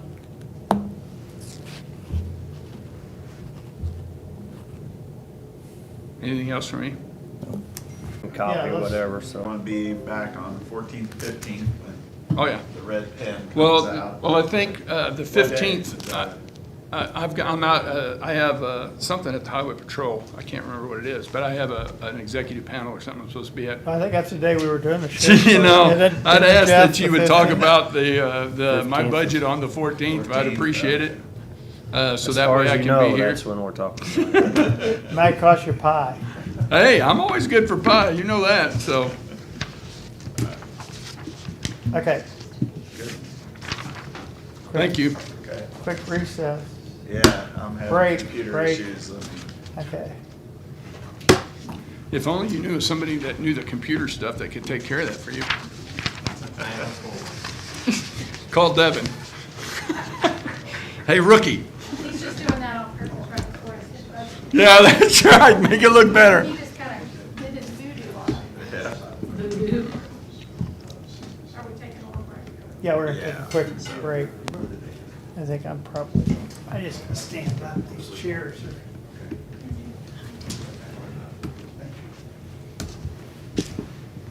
St. Brian. I apologize. I know. St. Brian. Don't worry, I couldn't read that other one that officer had to read on the screen. Bribes? Brian. It's getting deep. I better get out of here. Probably have to do a report. We'll see all you. Thanks. Take care, John. We can actually, we did break yesterday. Yeah, Eric Hoy's Okay. been Okay. coming early, 10 o'clock or so, yeah, so he's moving So up. so we'll put that on it. And it may change things from what you presented. Yes. Very good. So we could do Brian then, early, And if you bring that up, then I unless you will. wanna do Judy. I'd, Still yeah, not I'd sure take care why. of it. I apologize for this. Oh, That's yeah, one yeah, that right, they- yeah. The only way I can get it fit on the page. Damn. I know, right? Yeah. It's not right. Who I'll brought send it the, to you digitally. who brought the candy? Judy did. Oh, I know it. I'm yeah. at the lunch hour, so. You I know the try way to- to a man's heart. Straight through his chest with a knife. I mean, candy. Honestly, I got a call.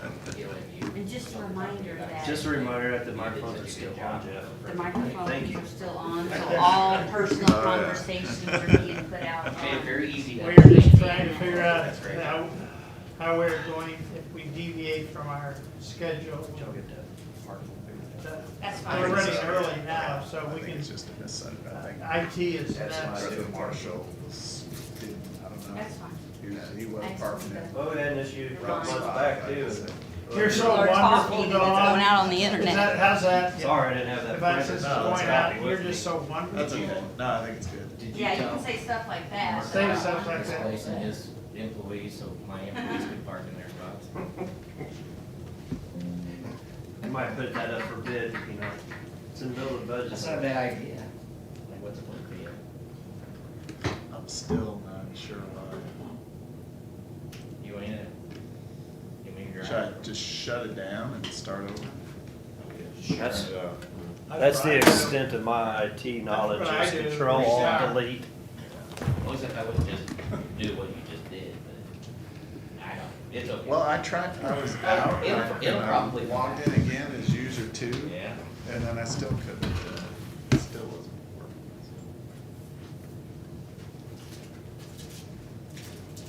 Hello? Oh, goodness. What do you think, Judy?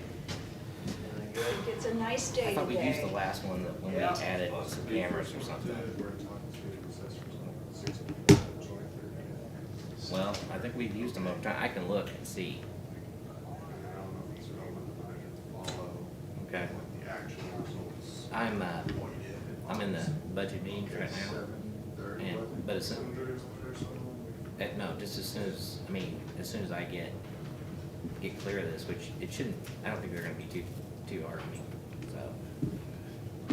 No. But I will go put the alarm in and come back. All right, thank you, sir. Bye. Yeah. Hello? Oh, damn chairs. 12 volt DC. Okay. Yeah, that's the one I was. All right. Thanks. Bye. That was a person, you say it was. So we had to be after that, of course. I think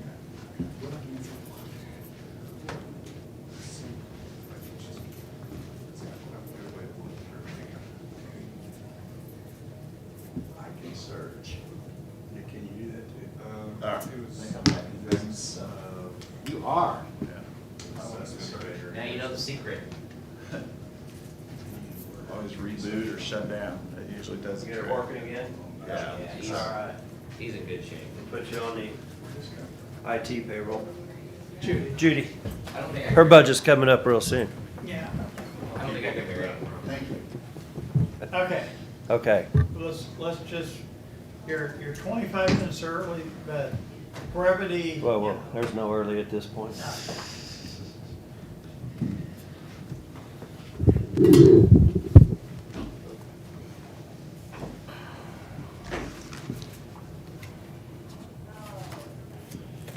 Let's see. I'm gonna 47 looks like. I'm gonna throw you a curveball here in just a minute, just to let you know. So it's a lot easier when you know curveball's coming than catching a curveball and you didn't know it, right? All right.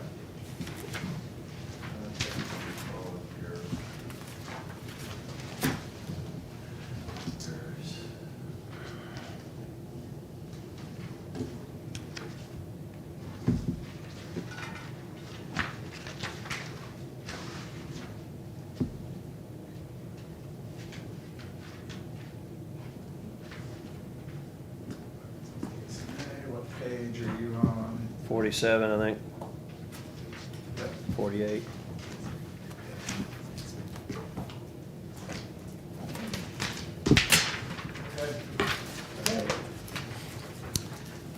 So good morning.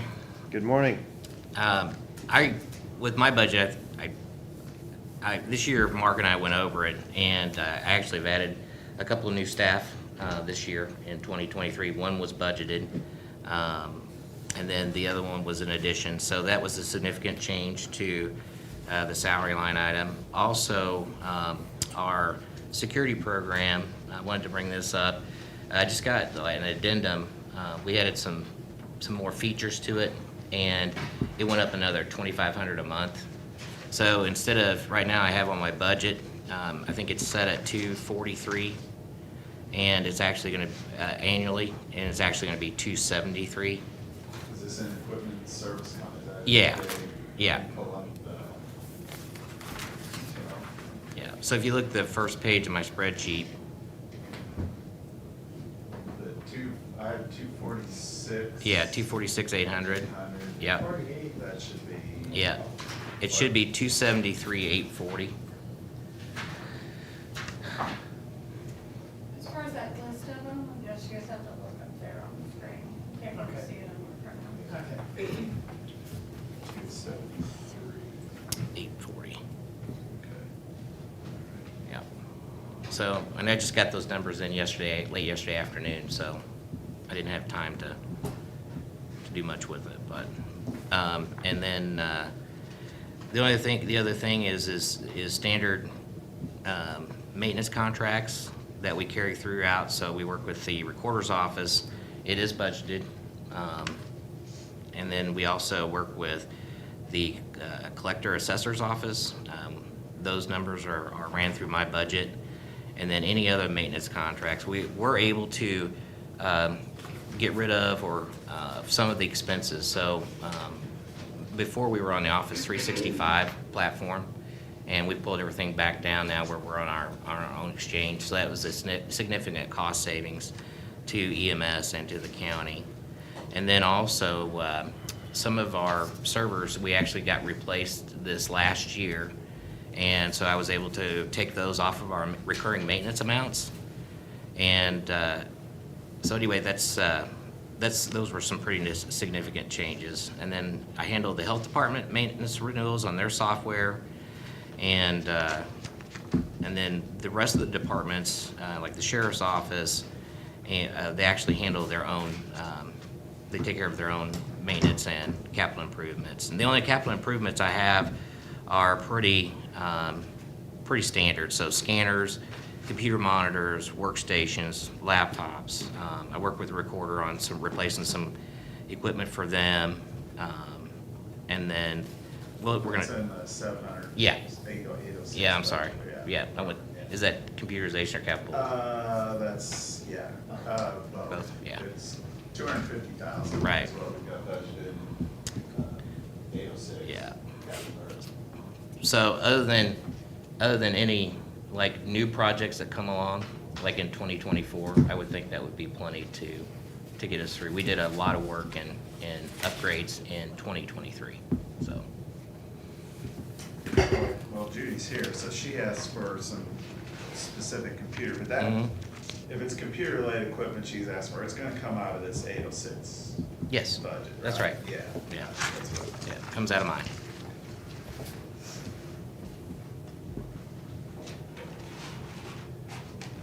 So, And the computer, sorry, and the sales tax, we let Brian control that as far as the different departments. He's the one who has to say whether they need it or not, as far as that goes. So, that's not something, he comes up here every time and asks you about. More the power. Unless you want to change that. You're talking about Oh. the charges to the funds? No, to the, out of capital, to buy stuff for computers. Oh, wow, the sales tax Yeah. fund, gotcha. That's Yeah. one thing in here that's not just a request, he goes ahead and does that, so. and then we may have some changes that I think we need to have a closed session on sometime because of security issues related. There may be some improvements, upgrades or something that we may want to look into. I was talking to Brian about them earlier. They're not in his budget right now, but I'd like to have a closed session meeting to talk about that before we get to the budget part and then decide kind of what direction we want to head with that. Are you going next week? Next week. Okay, I can do a phone and if we, on something like that. okay. Because I think, Brian can get us information, we can decide, where we want to go with that, what direction and stuff. But it is security related, so I'd like to do that in closed Well, you session. might not be available next two actual weekly meetings, right? I'm hoping, I mean, physically, yeah. yeah, well, worst case, I will Zoom, but I really want to be here for the 14th. Right, I know. Yeah, that. which is The only other time would be the 12th, that, The 12th, in that yeah. commission. Well, I mean, we say that, but we can meet anytime, doesn't have to be on Tuesday. So if we need to do it, No, we can do it. if it's a next Thursday week morning after- or Thursday afternoon or Yeah, that's- whatever, Wednesday or something. I'll be home Tuesday. It's just historically, we've done the meetings on Tuesdays, so. Yeah.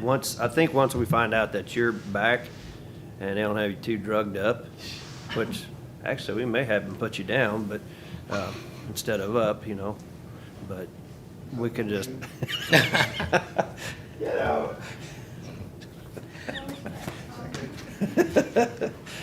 So it's, Yeah, we talk about you while you're here like that. Wait till you see when you're gone next week. So the only other thing I want to bring up was I did put in an increase above the COLA, the proposed COLA for Brent Fisher, in the amount of $500 annually, so. We've been telling everybody that we're gonna look at the COLA and then we'll look at the other salary adjustment changes kind of all together at the end. Yeah. And take them on, so. Yep. Will be taken into consideration, so. That's really all I have, unless you have questions for me.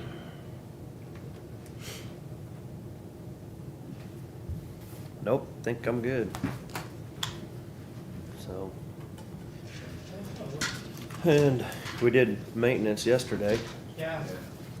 So we got, You said, Chief Roy will be here at coming early, about 10:15 or So- 10:30, so if we still wanna got do, some time. the recorder. yeah, I'd say if Judy's here, we can just jump I'm on, ready. on her budget Yeah. and then we can do ours after that, or is, the assessor, Chris Estes gonna be coming in this morning? Cause if he gets done early, okay. Yeah, I mean, we've got commission, we've got their commission budget. I'd say as soon as he's ready, tell him come over, we can do ours at the end and buzzsaw through these and, I think Mark gave it updated those. Oh, you I did, dropped it yeah. off, yeah. What page is Judy? checking, I'm sorry? 38, 39.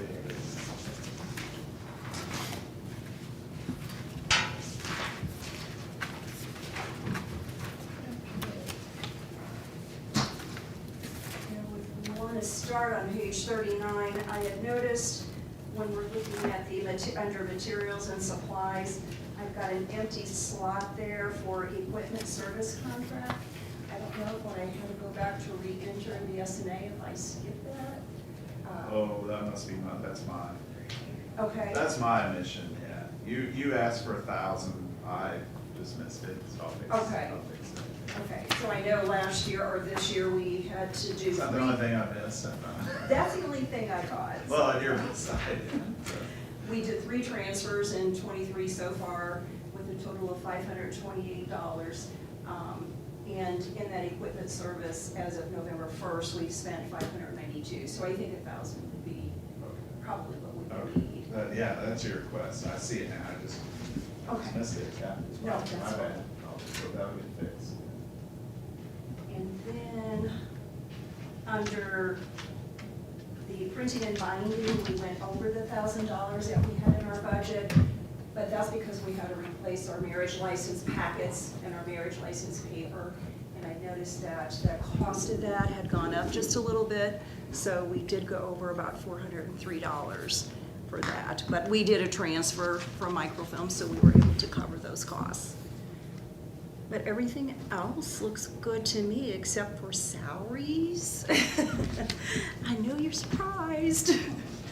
And since we had to do our budget request for salaries, not knowing kind of where the auditor stood with money this year, I felt I was going conservative. I did request a 4%, so I was glad Mark recommended that. If you want to turn to page 2, which is where I did a little bit of a salary sheet to follow. On the top part of the salary request, which is in green, that is my priority. And then on the bottom part, I do have a request that I brought forward from last year. So I'll start at the top part. So with the current salaries of the employees in the recorder's office, I didn't include mine, but I did include all of the employees in the recorder's office, and a 4% COLA would bring that salary request to about $217,306. And then what you see with the additional salary request over in red, my goal was to get everybody at 40,000 going into '24. And the reason for that is I had an open position, is that for 4 months, Sheila? I think it was.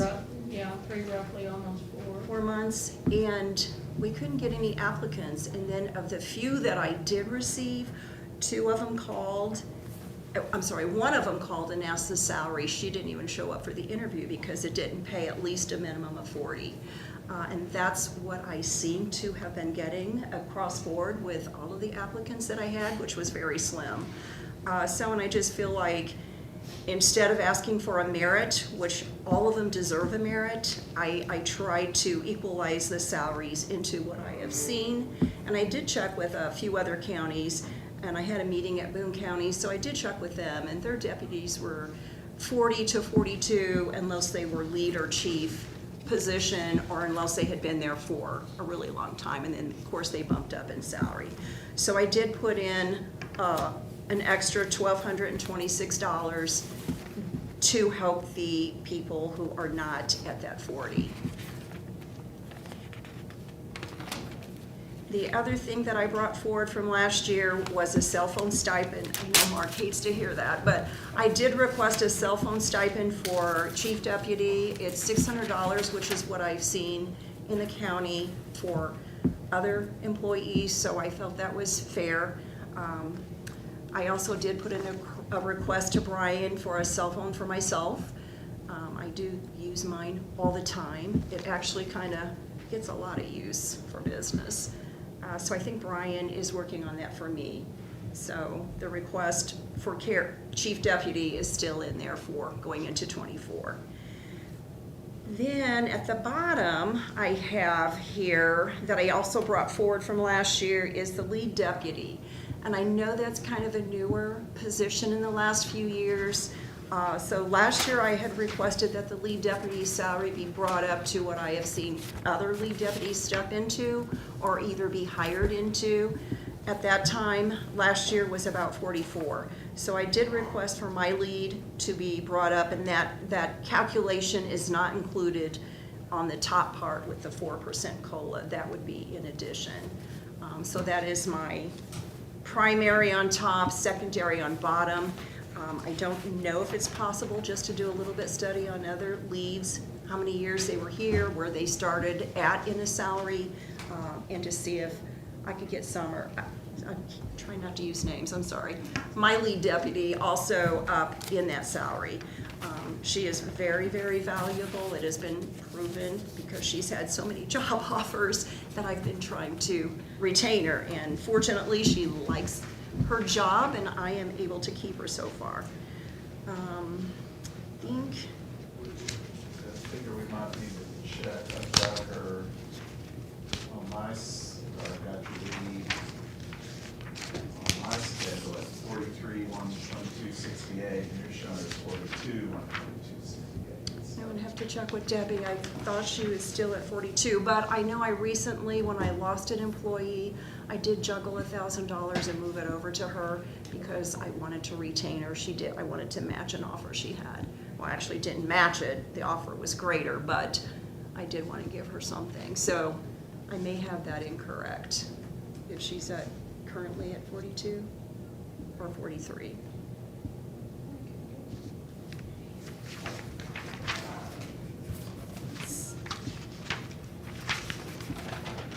That's just. I think, and plus I prepared this like in July, and that changed later. So she is at 43, so she's close.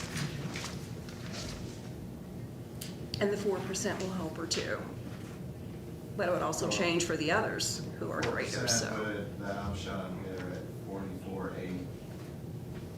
Okay, Close to what you have in mind. it is, so yeah, that would help. So that's my pitch for salaries. I didn't want to go into a lot of details and time on it. I could if you want me to, though.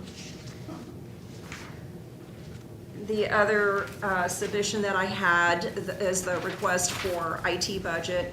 Brian touched on a little bit of that with the computer I did request. And my annual software maintenance for maintenance and support is $22,000. That amount, $22,000, will carry for the next 4 years, including this year. So that's just a set amount for when we changed our softwares. That was kind of locked in for 5 years, and we're going into year 2. So that will stay the same for the next several years. And then the other thing is down on capital purchases. The kitchen sink and cabinet, that has been going forward for at least 8 or 10 years that I'm aware of since I've been here as the recorder. I just didn't find anybody. We've had so many hiccups since I took office in 19 with COVID and just different hiccups. I couldn't find anybody to actually put in the cabinet and the sink, except for Jeff, and he didn't want to, so, no, I'm just teasing. So I'm assuming. You would do it for free. No. I wouldn't expect it to. So, I mean, that's something that I would think that our maintenance department should be able to do as well. And that's one of the things that we should be able to tackle some of those projects. I did approach last year. Pay me prevailing wage, I'll be there tomorrow. And it's on our capital. Yeah, It's on our yeah. I capital can't improvements list. vote on anything. Yeah, those two items. Yeah, we Um, just need to- Well, I'll check with maintenance. I did mention it to them last year, and they said they would get back to me, and I did approach them again 6 months after that. They said they'd get back to me, so I'm still maybe waiting. Greg's out for a while, Yeah. too. Yeah, I don't remember the last time we were down there and looked at that, but, I mean, we can get some prices on it and get the materials and, I mean, if I gotta come down there for a couple hours and get them lined out, I don't care. I'll come down there I and would do it. appreciate So, that. if we get that approved to figure out do what they the, need. but let's Sure. get some prices on the materials and then see where we're at with that. So. You mentioned something about trying to get the salaries for their lead deputy and trying getting it across the board where lead deputies are, you know, there's parity across the board. And I don't think that's a bad idea, but it seems like every time we get something close, because I think every elected official is gonna argue that their lead deputy knows more, does more, or something than the other lead deputies. And it would be nice to have it, you know, uniform or somewhat closer, so we're not stealing each other's lead deputies. But it seems like every time we try to do that, we have something come in there where we make an adjustment. And I don't think it'd be a bad idea to get all the elected officials in there on a salary meeting and try to get something together that might be like bringing cats and dogs together. But I don't know if it's not worth a try. If nothing else for entertainment value, you know. Well, I would appreciate the effort. I know it's tough. I do. It'd be like getting tigers and jayhawks together is what it would be like. She's just outstanding. I don't know what I'd do without her. We have had so many changes in our office last year and this year, you know, with the restricted covenants, the Judicial Privacy Act, the marital status. They just keep adding more and more challenges to what we have to go through on our checklist before we can record a document. I mean, we already have, you know, 100 things we have to check. And I don't know if you saw in the news a couple weeks ago, but St. Louis City, Michael Butler, I shouldn't have said the name. Sorry. St. Louis City Recorder, he has a lawsuit because they recorded a quitclaim deed, and it really was not the recorder's fault. They recorded a quitclaim deed. It met all the criteria, but it had a false signature, but it was wet ink, which is what we check for. It had a correct notary, which is what we check for. It had the seal, which is what we check for. It had the notary stamp, and it also had on a notary stamp where you have your ID, and it had that. We do not look up that stamp number to see if it's valid, and apparently it was not. So they transferred property, and it was not a valid deed. So there's a lawsuit there, and then I just heard last week that that same recorder office has another lawsuit for a deed that was recorded, and it was false. But it had all the wet signatures again. It looked valid to the person who was doing their checklist.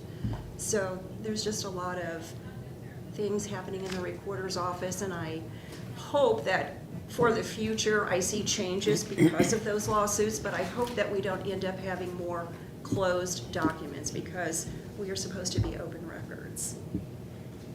I want to go back to the marriage license where you said the cost had gone up. No, So- not the cost. Marriage license cost, it didn't go up, but we are now doing online, so it's just statutory changes. So are we able to, do we have a fee that we can charge, or are we able to add that to the fee, so? So the fee is $51. That did not change. And That's set by statute. it is set by That's statute. Okay. Yeah. That's what I wanted to know. All of our fees are set by Okay, statute. so then, yeah. How much is it? 51, I should have that memorized by now. that's what you paid. No, I was just gonna, And you get a six-pack for a discount? I was just, Okay, I think this make I didn't a, know if it was something we could, if we were we can maybe save a little bit. You have, spending some money. first one's $51 and then the second one, you know, add a zero to it, so $510. And by the time you get to the third and fourth one, you really gotta think about it, Well, you then know? you're in a different office for those changes. Oh, no, you pay when you get rid of the marriage license. Yeah, I- Mine was $8, but that was a while Yeah. back. Here, you get a refund. Oh, yeah. I didn't even get a mayor's license last time. I got a learner's permit right now. No, it's a license. My wife's trying to No. get me trained. It's for real. I- I did also want to mention that every year we submit also to the general revenue funds money that is retained by the county. The money actually comes out of the recorder's fund, and then in July, we do a formula that the state issues to us to see if we qualify for a refund. In the last couple years, we've only received about $3,000. Prior to that, we got between 11 and 20. So I was happy to see that they did change that a little bit more this year, and we were able to submit back to general revenue $11,000 and $11,510, which was up from last year of $3,400. So, you know, I know it's not a lot of money, but again, it is something that we still do put in general revenue. Along with every document we record, we submit $1.75 to general revenue. I know it's not a lot of money when you look at maybe what the collector might bring in, because I write him a check for $2,000, but our fees are collected piece by piece. It's like quarter. So I'm only bringing that up to show how much extra time and effort we have to put into collecting the fees that we collect. So that's pretty much all I have, since I'm trying to keep it short.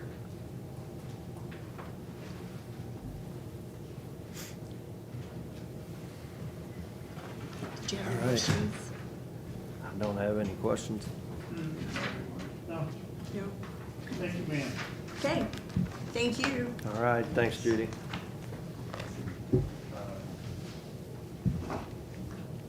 Just real quick, something I thought of, we don't have a coroner, we got a medical examiner, but there is a department budget for that, so we just want to take a quick look at that and maybe mention, just from what I'm hearing from other counties, I heard at the MAC meeting, how much they have to spend on the coroner, just having a coroner, the coroner's office, and I had talked to our we coroner. must have a heck of a deal by only having I talked to our coroner, and he says this is a gift, he's doing it for Cole County, Okay. because he, you know, so, yes, I talked to our coroner about, you know, his, Technically, our his medical fee, and he, examiner, yes, and he, we can't go Well, back yeah. to having an elected Yeah. coroner anymore, because that's like a but he said permanent decision. he is Yeah. doing this as a, he's giving it to Cole County for that, because, We just changed it in 2002. Before that, it was 7,400 for many, many years. yeah. So we just changed it. What number, But over what page number time, are we talking about? elected coroner salaries under salary commission and statutes are going up now. Right, what? Page 75. Where my concern about not about the coroner was, aren't the autopsies in here somewhere? Yeah, that was a lot higher this year. We're at About 71,000. more than, it's like They triple. but I had received notice that the cost of an autopsy had gone up. I gave that to Debbie, so Yeah. we had a fairly substantial increase Right. for what it costs. They're not too consistent. I mean, it comes in all at one time, so just in November, we had over 17,000 Yeah. bills. It is what it is, but Right. and we have no control over it. Right. We don't, either, we don't have control over the number or the price per. I'm just saying, if our medical examiner ever decides he doesn't want to do this anymore, Right. be prepared. Yeah. To run this go way up. He is. From what I'm hearing from other first class He counties, is they satisfied spend at this 200, time. 300, 400,000 on Yeah. there. So, But I'm not he- saying, it goes up, No, I'm not I saying it's gonna go that appreciate, high. but- I appreciate the fact that he is doing Is, this for Cole County. Are you moving? Is that person required to be a resident of the county? check the statute. Probably an elected coroner would be, but I'm not sure a medical examiner. Since we appoint the medical, by statute, you can appoint a medical examiner in lieu of a coroner, but I'm not sure what the, I would, I'm not sure if there's residency requirement on now, all the third-class counties around us would have elected coroners, Yeah. you think? We did at one time. Well, okay, that. Yeah, so the third-class only other, counties, that's required. the only other neighbor that might be in the same situation we are would be Boone. Well, Boone and Callaway, Well, Callaway's the second. I think we had it when we were second. I think maybe. Because I'd have to. Where I'm getting at is, Yeah. you know, a person who wants to be a ME, medical examiner, could be medical examiner for a number of counties. Oh, sure, yeah. Yeah. If there should be no residency requirement, I wouldn't think. Okay. I just want to point that out, front, that's, Mhm. Yeah. because No, that it- gets overlooked, that thing. It is, he is doing it because he loves Cole County and he,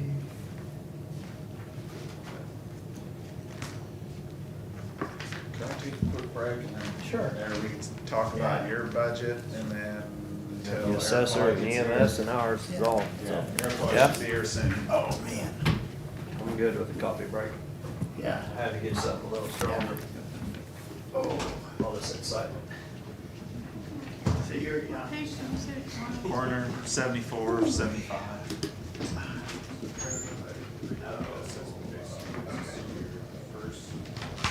see that. First was on July 26th, and that was the board equalization. Okay.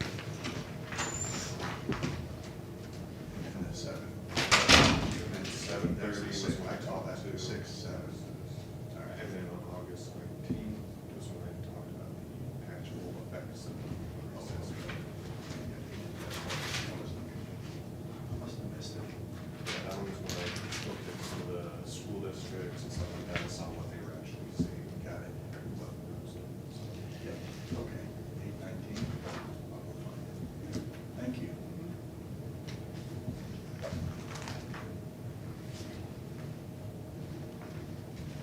Alex, would you like coffee or anything? I was actually gonna go steal some. Okay, because I was gonna say, there's some in there. If not, we'll make some more. Appreciate it.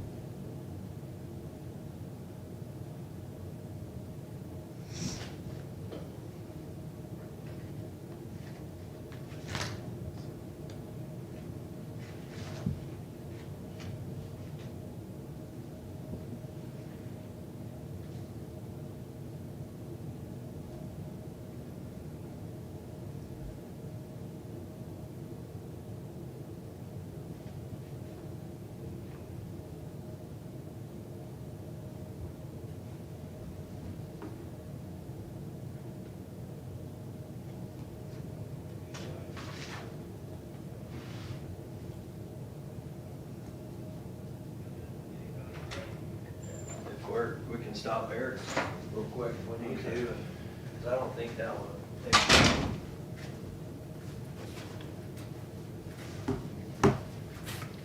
The heating repairman has arrived on the premises at Juvenile Center, so they're gonna have heat, thank goodness.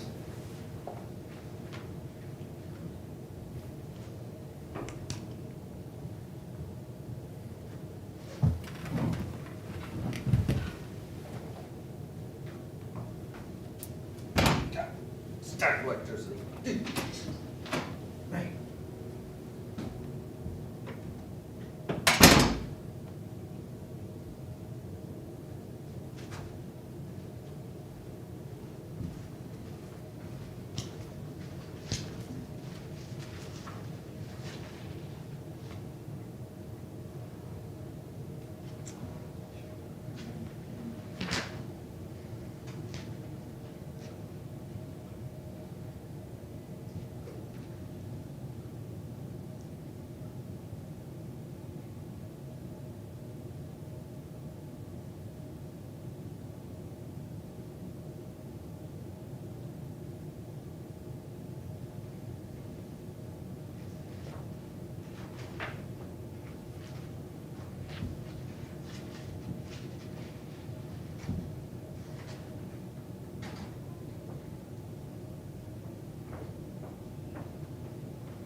Yeah. Are you sure that doesn't have to be a law, under the sheriff's department? Yeah. What it refers to the sheriff's department. Okay. That statute number here. You got a copy? I mean, gave it to Jill. I thought we already were doing this, obviously.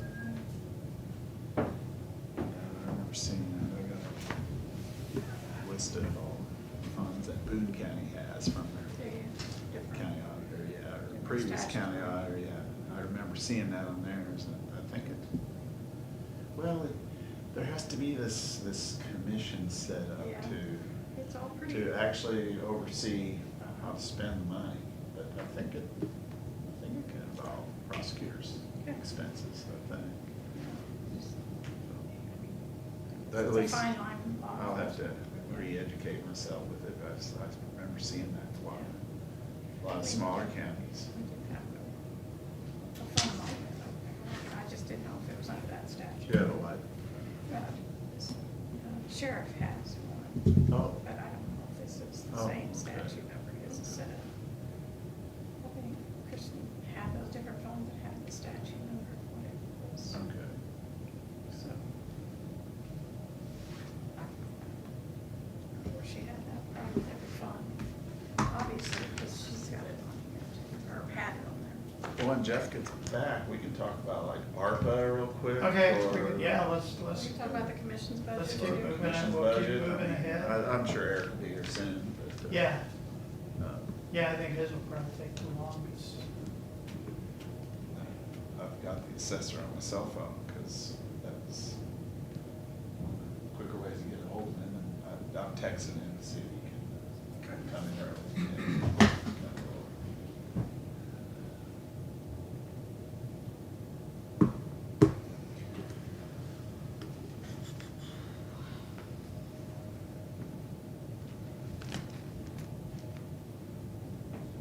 I wanted to ask, what's the 2:30 meeting on the agenda, the elected officials' salary commission?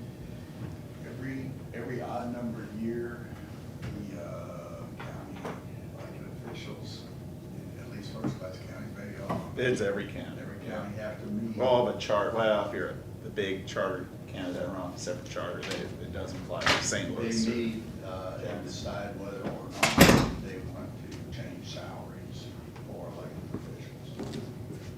2 years ago, we met, there was a motion made to increase the salaries by X, and it failed.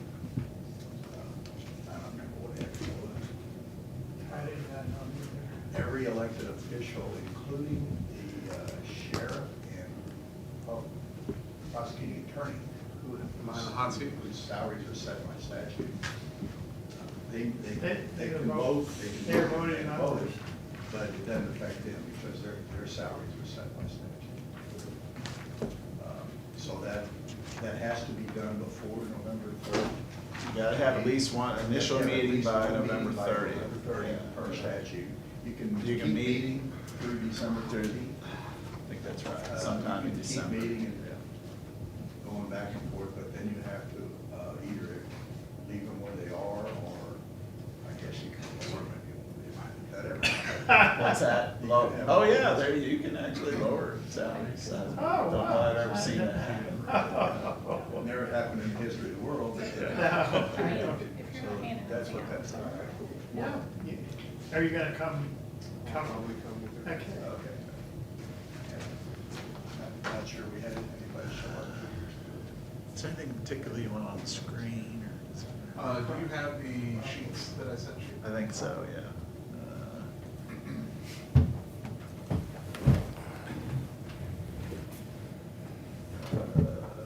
Okay.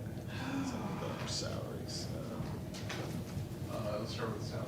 EMS, this one? Yep. What page? His budget is 114. Yeah, that one, you want that up? Yes. Okay. Do you want the whole big I don't think- spreadsheet up? I don't think we. That's pretty, it's hard to follow and very, is this the main thing? Yeah, I don't know why I formatted it like that, but.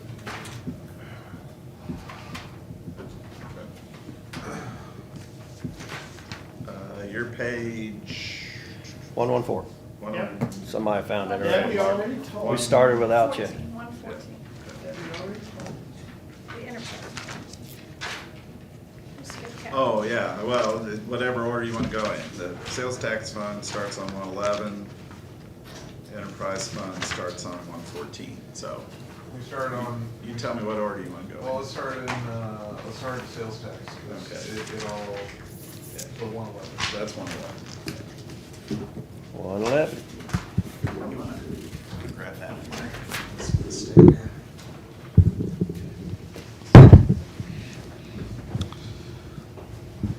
All right, so I'll run through my capital requests if you are okay with that. So for 2024, vehicle budget, I have one ambulance for $274,380. That includes the discount of the trade-in that we would potentially have, and then one new Tahoe for $65,000 pending availability. We're not sure if we could get it or not, but we still have that 2010 white Tahoe that needs to be moved out to pasture. So total for apparatus replacement in 2024 is $339,380. We do only have one ambulance because that was the only build spot that we could secure with Osage Industries next year. Capital. Brian has recommended a replacement of our Toughbook laptops. We have the fleet consists of the mobile data terminals that sit in the ambulances and also the patient care report computers. So there's actually two different bins. So we're trying to replace half of them this year for $80,869. I can't remember that's 17 computers, and those would be the ones that are not in the docks in the vehicles. Those are the ones that the crews carry with them. Brian says it is important to replace them because the devices have reached the end of their warranty, and maintenance costs would far exceed what they are worth in value. So he's recommended replacements of that. The next big item is the radio repeater upgrade. So currently the dispatch radio system is dependent on a base radio. That end of life of that base radio was in the year 2000. I don't yes. believe that.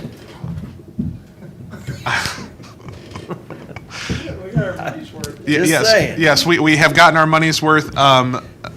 Chief Kennedy recommends the replacement of that base radio to a repeater system, bringing the technology current.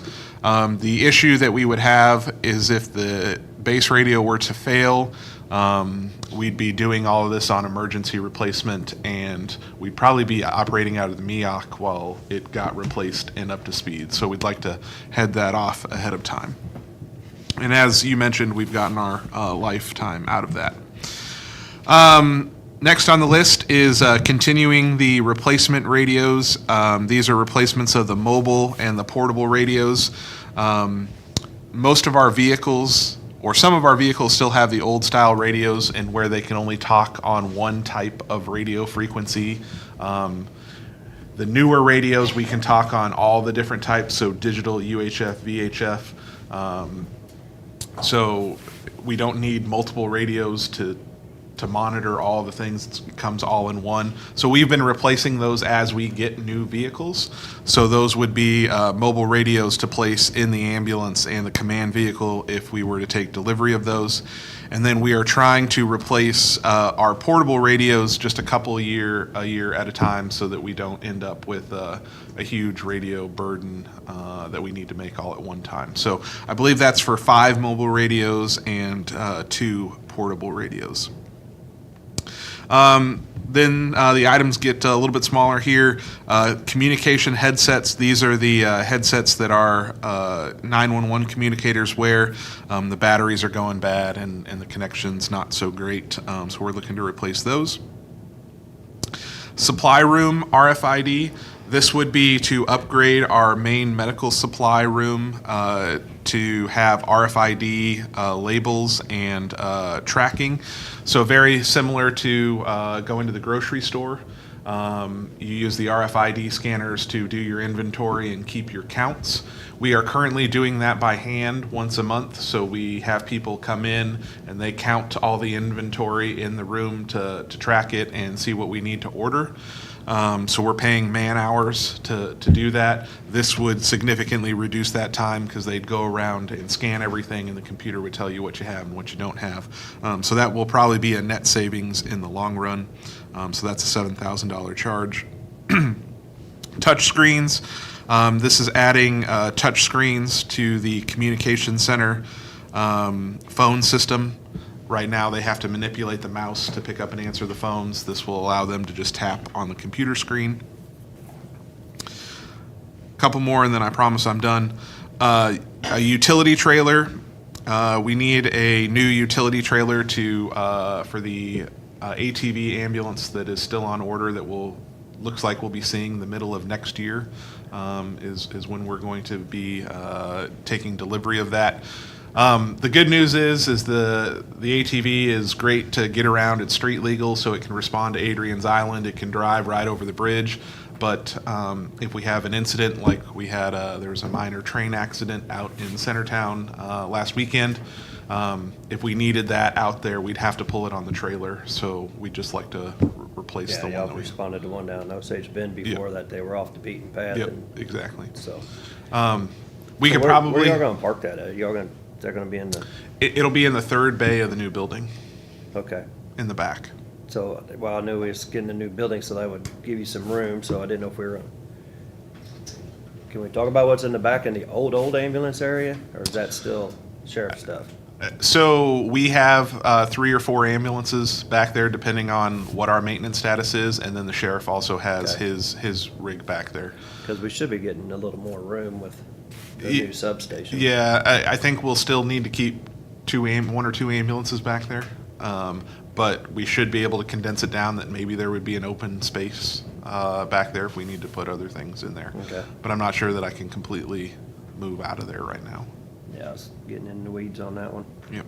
And then finally, $200,000 for furniture, fixtures, and equipment for the new station. Included in there is the station alerting system, which is about $60,000 of that. So we're looking at roughly about $140,000 for equipment, furniture, the rest of the stuff. I really would be surprised if we spent all that, but $200,000 puts us at a nice round number for that project. I won't be surprised. Hey. I'm just saying, cost of everything right now is A card up there. table and folding chairs, those And then we still have some outstanding encumbrances from this year's capital. The main one being that ATV ambulance, which is about $75,000, and some other things that haven't been delivered yet. So total capital improvements request for next year, plus the station, would be $3,662,004. Now, keep in mind, $2,820,093 of that is headquarters construction. So we're looking at about $800,000 in capital requests for next year. And we can adjust that number on the final budget. Correct. We know exactly where we're at on Yep. payments on the headquarters and any other prior year carry forward that Yes. that falls off.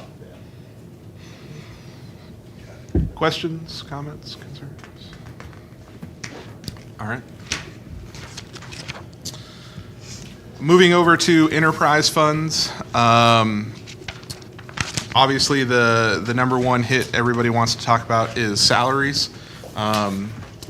For this year, I do not have any requests to modify our operational salary structure. it seems to be within good working order. I would ask that the commission approve our ability to provide step raises on that structure, but we would not be adjusting the pay scale for any of our operations folks. Mark, can you give me a copy of that too? Whenever you do the other ones. Yeah, you want a hard copy right now? You got an extra one? I think I got one. If you have it with you. Otherwise, just whenever we get done. There are a few folks who do not fall into that salary structure. Thanks, sir. So I do have just the salary overview of a couple things that are outstanding that I'm requesting. So the chief of EMS salary, as agreed to earlier this year, there would be another salary step on January 1st. I believe there was already action taken on that. I do have in here administrative assistant, a 4% cost of living adjustment. The administrative assistant is not on our set pay scale. She is subject to county cost of living adjustments. 4% is roughly what I believe Mark was recommending countywide, so I use that as the stepping stone. The communications chief pay scale.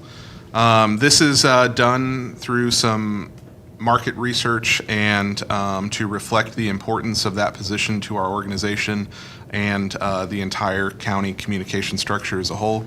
So I'm recommending a pay raise and adjustment to that pay position only. There was an opportunity where other employment was offered, and at the state level, this individual has chosen to stay with us in spite of better pay. So I think not only one is that person unreplaceable in his technical expertise, but he has also showed loyalty to the county, and I would recommend that we move that pay scale to match what was offered at the state. And that breakdown is available on the spreadsheet. If you go to the front page there. That one, yeah. Yep. Scroll.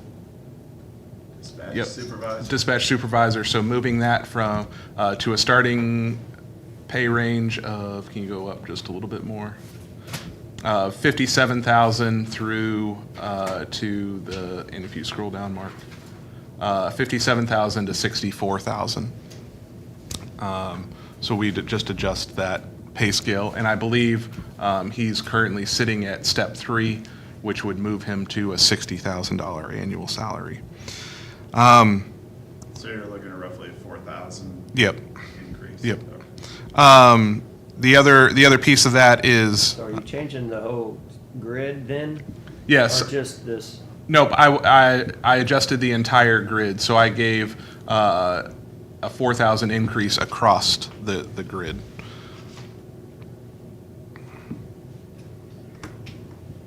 Okay. So you're not even talking about just the individual, the dispatch supervisor grid? You have Correct. to change? Yes, but there's only one individual Adjust. who fills that role. Sure. Okay.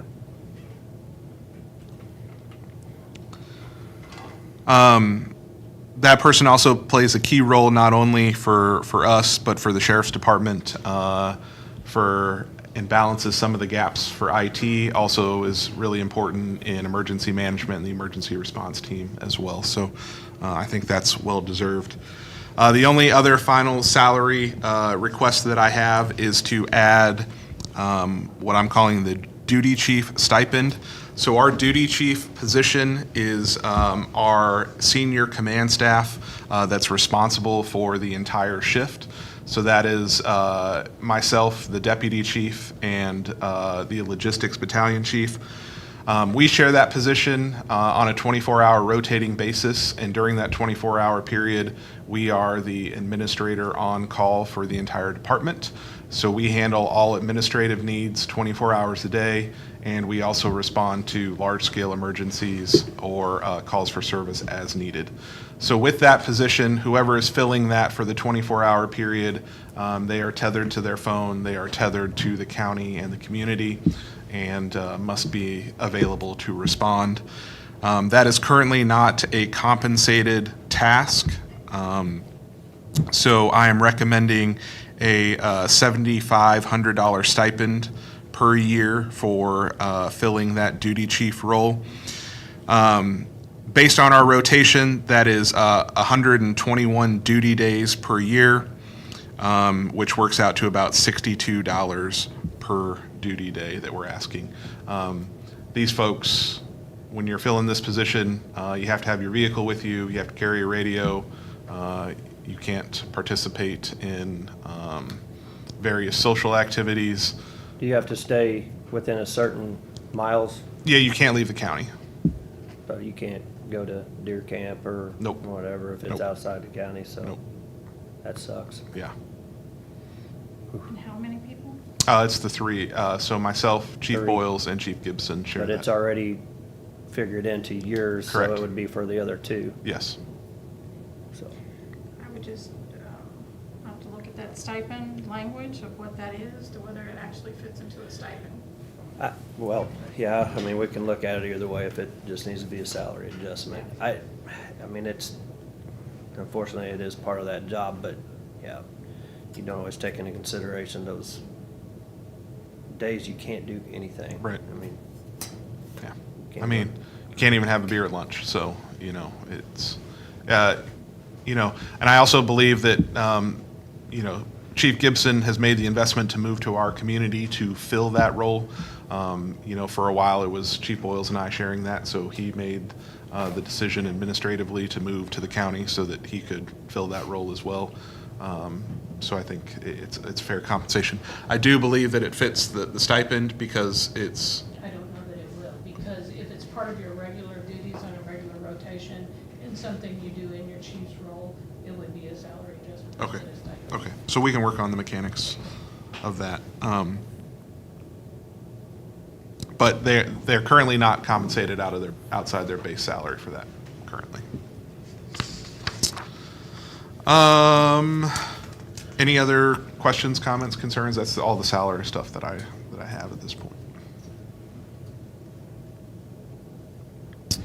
Okay.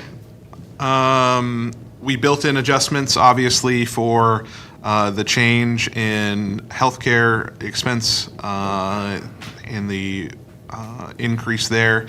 There was an increase in SURF as well that I believe, SURF or loggers, that was accounted for. So those numbers were adjusted slightly over previous years.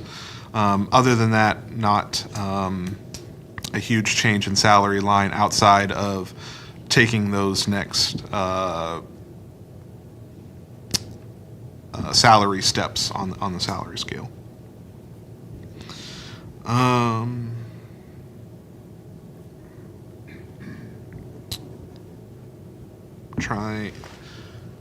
One of the big things that I wanted to talk about here today is, again, having a conversation about rent for the building at Southridge. Historically, the enterprise fund has been paying $60,000 per year in rent for that facility. I believe, if I do my math correctly, that we have paid for the building, the county's expense to acquire that building through those yearly fees. We did pay for the upgrades to the building out of the EMS fund as well. So my request would be that we put an end to the rent and use that money for future capital planning and some other strategic initiatives that we have within the fund. We went through this before on, like the square footage and stuff, kind of figuring out what it would run.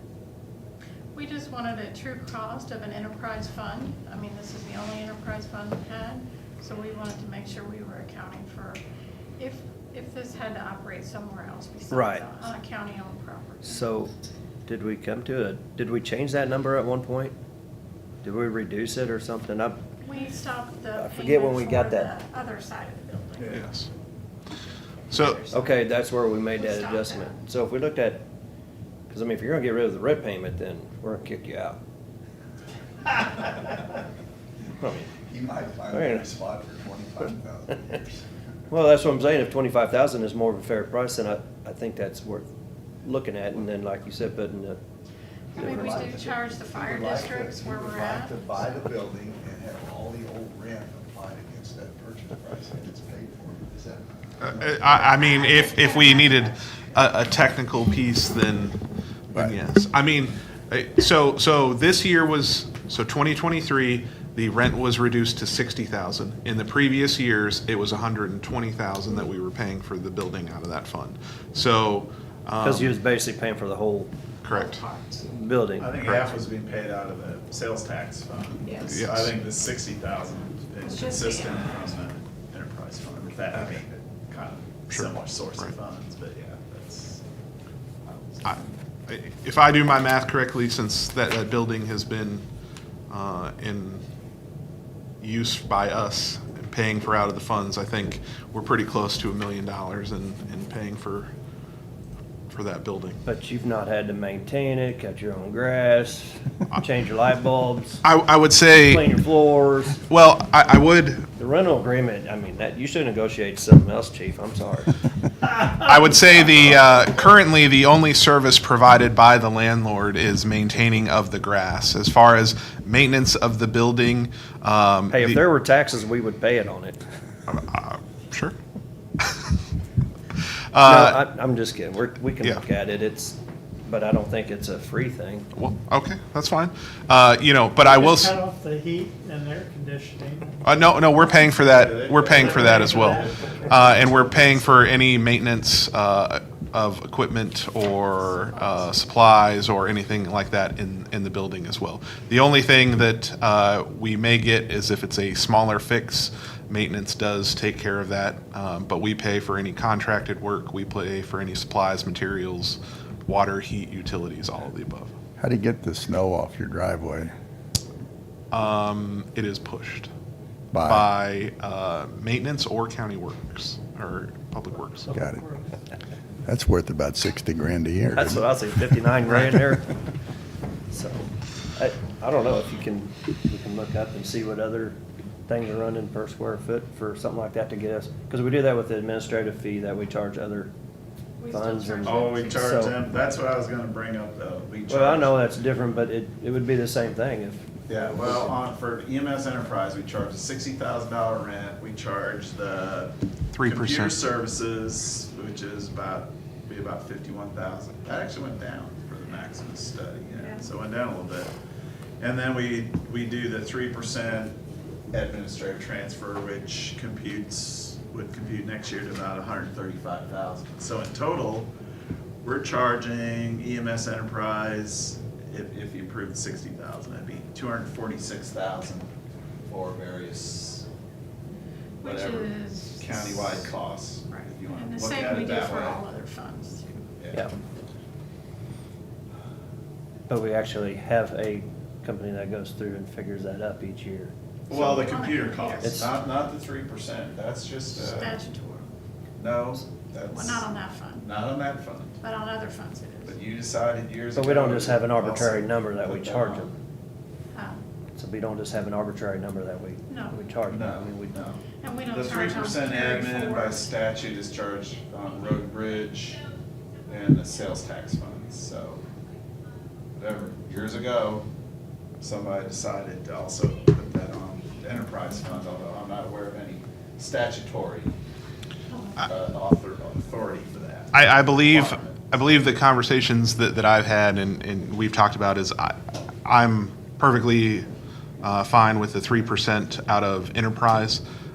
Historically, there was a 3% admin fee also charged out of sales tax, which we believe was probably not of the best practice. And I did not budget for that this year.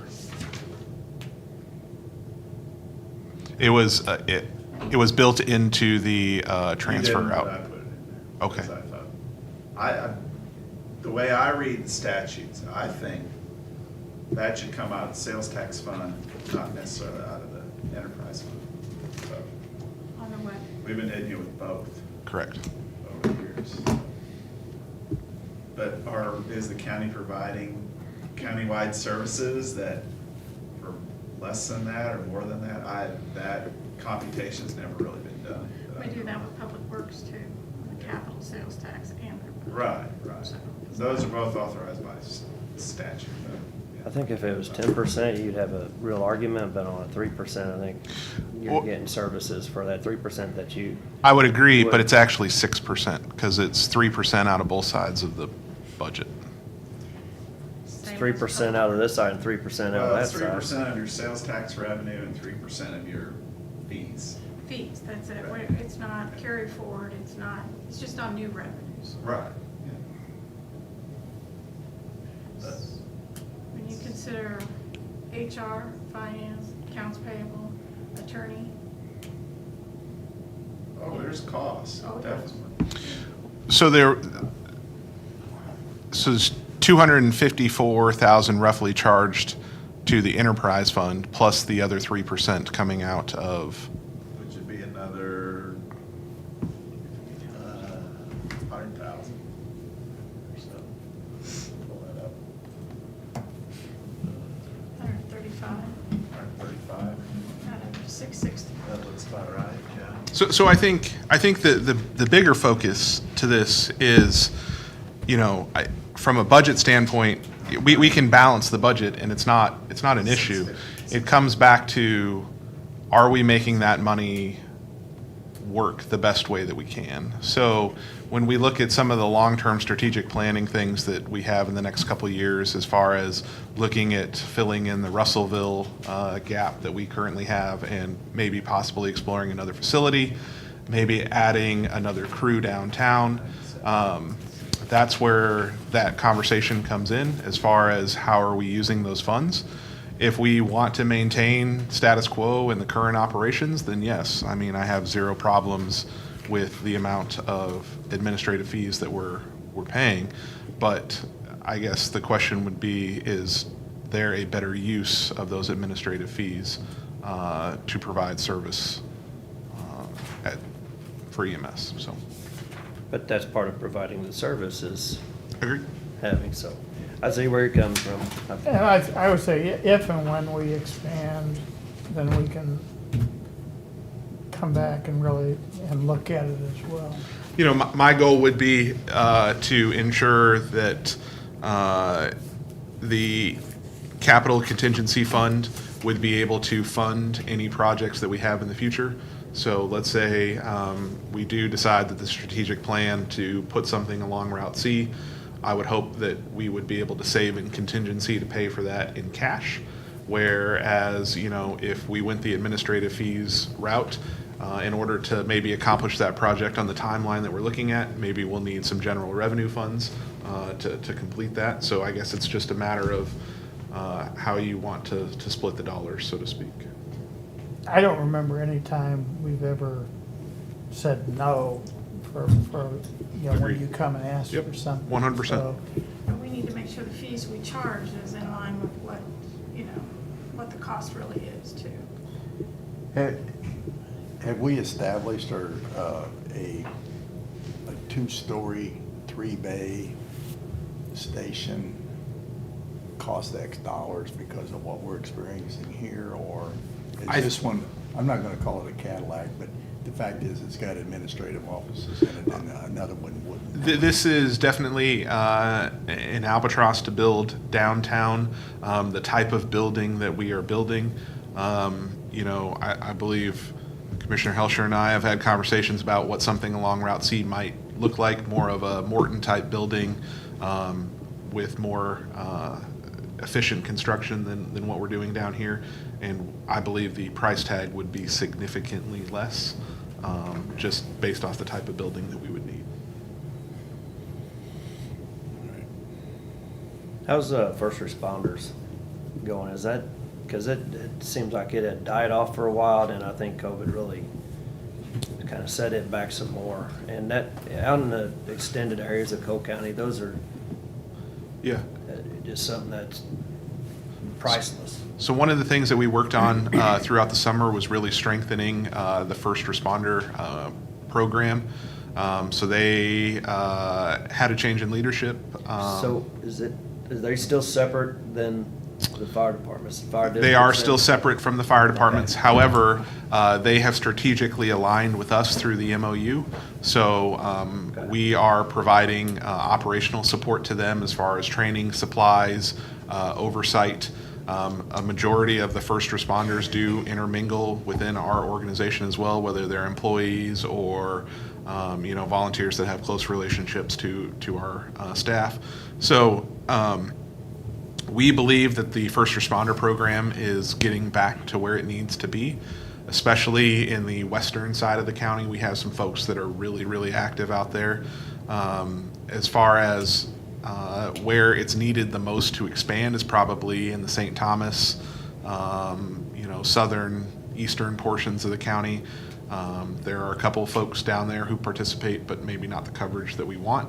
And then obviously during the day when other people have stuff going on, response is pretty minimal. One of the things that we've done is monthly, our on-duty crews are providing the training on the training nights for the first responders. We're providing all the logistics. We're tracking all of their supplies and restock. So we've really kind of brought them under our umbrella, and that seems to be really positive. We've made a lot of improvements on the communication side, so they're now tied in directly to our communications, and that's really been efficient in response.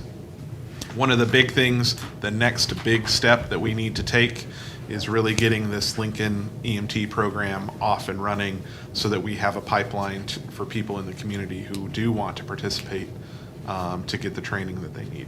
So. Okay. Yeah, first responders are important. When we ran into a friend and their great grandparents now, but their granddaughter, I guess, gave birth in her driveway, and it took 25 minutes for the ambulance to respond. And as far as I know, there were no first responders there either. So first responders are really important. Yeah. Absolutely. The other things that I'll just call attention to is that you will see a decrease in the tires, parts, and repairs fund from what we spent this year. I budgeted less for 2024. The reason for that is, keep in mind, we replaced 2 transmissions and 2 motors this year. So those were huge outlier expenses that hopefully are not a continuing trend. So I did budget normal historical amounts for those funds. I think that's the majority that I have to cover on expenses. Any questions that I can answer? Should we talk about revenue? Okay. So as you know, we do charge fees for service. Those fees for service were implemented, as far as I can tell, in 2018 by my predecessor when we moved billing companies. And since then, those fees have never been adjusted. So that's a 5-year period without any fee adjustments. Even government-funded insurance has a yearly fee adjustment, anywhere in the 2 to 8% range. So it is my recommendation, due to the ever-increasing operational costs, that we implement a increase to our fees for service that we charge. Based on the 5-year delay in making any of those changes, I am recommending a fairly large hit of increase of 20% this year. That would be 5% per year for the 5 years that we haven't done anything with it. And then we make it an annual process to increase those rates moving forward, so that we don't get this far behind again. How do other ambulance services usually do their billing? Do they have some kind of number that they use to make the adjustments each year, or do they just look at it and go, oh, we haven't raised it in 5 years, now let's make a jump? It really depends on the type of service. So something that's unique about, you know, EMS is that you have private for-profit agencies, you have private not-for-profit agencies, you have public safety agencies. So really, it depends on what type of business you're operating on. I know there are some for-profit agencies that have built into their contracts for people that they're serving that they're getting 10 to 12% increases per year annually. There are other agencies that adjust it to basically turn a net zero. So for me, when I look at this, I look at our expenditures and how much the cost of doing services, and I believe that we need to adjust our rates accordingly to maintain a net zero balance. So, you know, we're not in it for money, but I also can't run a service that is losing money or, you know, not producing enough profit to cover our capital expenses. So the auditor Mark brought up a good point. Where does that put us? And I don't know if you answered the email or not, or if we're gonna talk about it here. Where does that bring us with how the insurance covers? So so as far as on a global scale, we did have our billing company run a survey of other agencies that they are providing services to. We are certainly not charging the most. We are not charging the least. I'd say that you could manipulate the numbers to say we're right in the middle, or we're in the upper third, or we're in the bottom third, however you want to. But there is plenty of evidence that there are people charging a lot more than what we are charging, and there are people that are charging less than we are charging. You know, one of the things that I've done here recently is I've gone around to talk to the various civic groups and kind of give them an overview, is that when the agency was created, it was not designed to be tax supported. It was designed to be tax supplemented. So really, you know, that 40% that we collect off that sales tax is really to balance the budget. Otherwise, we'd be losing money hand over fist. So it's really about trying to fit in and make sure those fees are working hand in hand with that sales tax to provide the level of service that people want, but not be losing money or making exorbitant profits. What percent of your business, or if you did 10,000 trips a year, how many of those trips would have an increase? About a third of those trips. About a third, because 2/3 are, the price has been dictated. Correct. Not by us, but by other, whether it's Medicare or Medicaid or whatever. Correct. Yep. Okay. Or they're self-pays, and Or we self-pay. collect zero on that, basically. Right, got it. But as far as you know, these increases would be covered by most private insurance. Yes, I mean, That fall within what they were. there is no, you know, we're not in network with any insurance providers. That is, But in your yeah. understanding, this isn't gonna like say, No. okay, this is way over what Aetna private pay would pay for one of their clients. No, I don't believe that there is a number that they stop covering that. There's a copay, obviously, but whatever that balance is left over, I don't believe that there is any cap where those fees would stop being covered by the insurance companies. Well, besides salaries, you look at the cost of the ambulance, but then what it costs to outfit that ambulance. When we went to like the Stryker cots, and I mean, nothing that has to do with medical is cheap. Well, yeah. But I keep saying I want to have the best EMS in the state, and that costs money. I mean, even something as, you know, a 10-cent increase in gas prices over the course of a year, I mean, that's equates to a large portion of money that, you know, we have to account for somehow. So, you know, I know that number of an increase is a large number, but when you spread it out over 5 years that we haven't done anything, I think it's a fair number. Happy to continue to work, and if we think a different number is needed.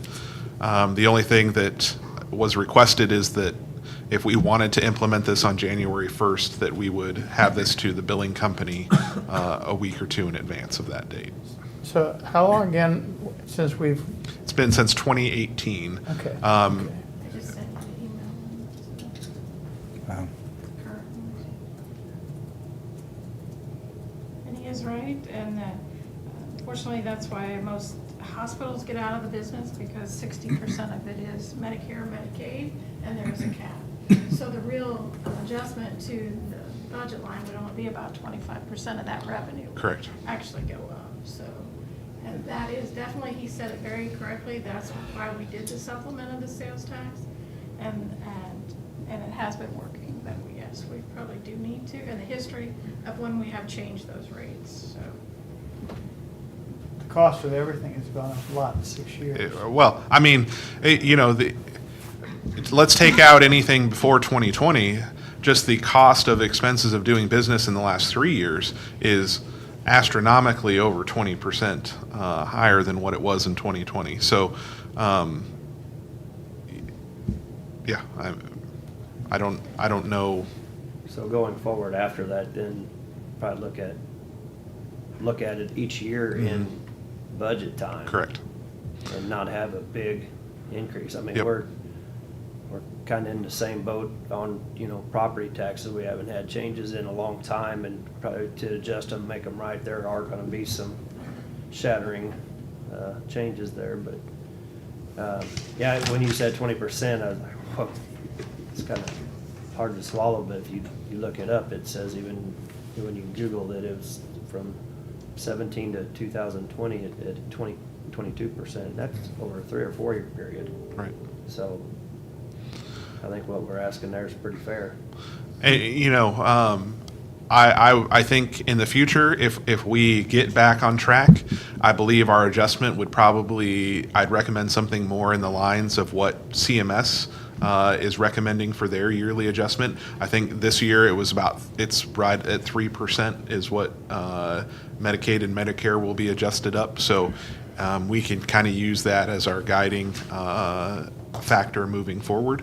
But it's just the fact that it's been a very long time since we've done something that is the big number.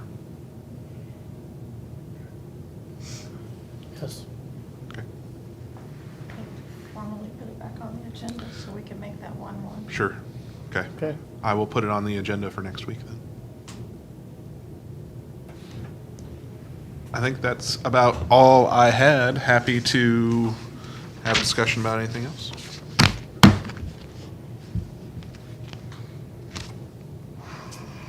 All right. Thank you very much. Thanks, Chief.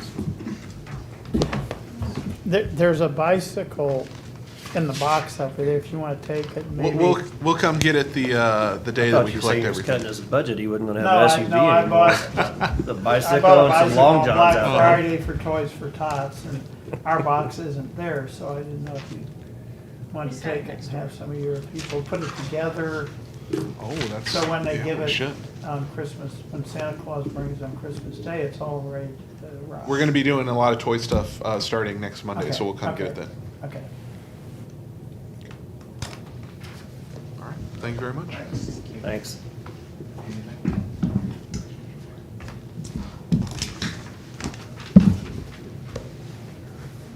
Chris is out there, hasn't been counted 11.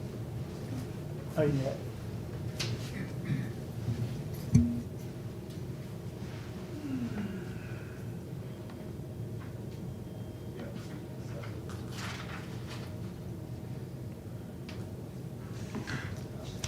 No?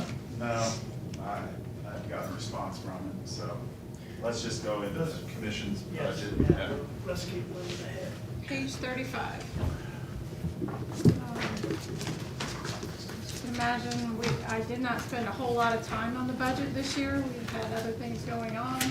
So it looks like it's about the same as what we had this year, going into next year for most items. Obviously, not the salary. As you know, we had a long tenured employee leave us this year. And so that did leave a little extra money in the budget. As I've heard you say to other departments, you know, if it's in there, go ahead and use it, but we did not use all of that. Now, I've heard you say that. Said use it? So I'm just I didn't putting hear that that. out there for you guys. I mean, we. Did you say that? Yeah, I heard it. So, you know, we've had a rough year. We've had a rough 6 months, and I'm not gonna lie. And all of our employees have stepped up. They've constantly asked what they can do to help. They've constantly done different things. We threw a new employee into this 2 weeks after she started. So she took the reins. We all worked together very well here. And I'm very proud of all the girls ladies that they are always asking if they can help, you know. So again, it was a rough year. We've made it through. Just want you to consider us too when you consider merits or anything else that happens countywide, or using up the rest of the budget that we will be saving, if that's your intent. And I am old school, so I know some positions here are exempt, but I do see other departments finding a way around that, being exempt with different stipends or different categories of pay. So please consider all people when you think about that kind of stuff going on. Because exempt to me was you had to do it till the job was done. It didn't matter how long it took you. You know, you got paid the same amount. So, but that is not the case anymore these days. So just gonna put that out there. Let's see. How much else in your budget of Yeah. salaries? So, let's see what else. So please consider that, and please consider the hard work that went on this year. The only other thing I will talk about is capital. I didn't see it in there, and my bad. I didn't tell you, but the postage machine next door, basically end of life at the end of next year. Okay. So, that's Yeah, what. Do you know what a new one would cost? Yes, it's about 15,000. We just got that thing. No, I looked It's it been up. repaired frequently just in Yeah. the last year. Yeah, 15 to 7, I mean, we did check it out. I had Jessica research it quite extensively about either just having that company come pick it all up and not us have to deal with the buying machine or dealing with it. It was extremely higher to let that company process our postage. Yeah, I've So seen we that. would We've be had definitely some, better off in the 5 years to get a new machine. had a lot of times when it was down, seen the emails, but Yeah. I didn't think it was that old. I know. I mean, they're not, I don't know if it's 5 or 7 years, but that's Is the it? extent of I life. don't remember a new one going in there for as long as I've been here. That's 7 years. I mean, we can go look at it. I mean, it's got a sticker on it. I don't What's the know. new one run, do you know? Well, heck, I got this, Jessica did on it. I might have that right here. But, Is that in the capital request? no, we didn't. no, I forgot to put it in I there. don't think it's. Austin, Six. I know, just definitely. I don't need it right now, Debbie, just whenever we get ready to talk about it. Yeah. Well, yeah, that list Statistics has on it. changed quite a bit because I had stuff in there from public works that shouldn't have been in We should be knocking stuff off there Yeah, we every have. year. there. So. Well, we are gonna knock some stuff, some big, a couple of big ones off of there, so. There's some that And are if you guys have just- anything else in mind, training or whatever, different from this year, that you wanna make sure that's in there for 24, we can talk about that, because I did not put any additional stuff in there. Mark, that's one reason yesterday I asked, when we have a capital schedule, you know, by year, I want to see things fall off, and I guess we want to see things add on. Or to see how long they've been on there. Exactly, yeah. 2010, you know. Right. We either take it off the list or let's get Well- something done. Well, I think the elevator at the Carnegie Building's been on there as long as I've been here. We don't have to go that far back, but. Yeah, yeah, we used to have to manually, They have stairs, you know. Is there any other questions? We can talk about 127, basically, when we get to the end. Yeah. And that's Okay. your all's account too. Yeah. And ARPA. Oh, we can- Oh, do- Well, Chris is here now. Do can we go ahead wanna and do- Yeah. Yeah, we that can way do that. Let's, He's not having the this is maybe a good place center. to pause. You're up, yeah. Thanks for coming in a little early. Well, sure. Huh? His schedule as usual. Okay. Yes. Almost always ahead of schedule. So I thought I'd go ahead and get over What here. page? This looks like it's on. 96, 96. Yeah, 96, 97. yeah. Something you'd like me to pull up on? Anything you gave me that? Salary. I got this one made up for today. It's got the positions with comparisons.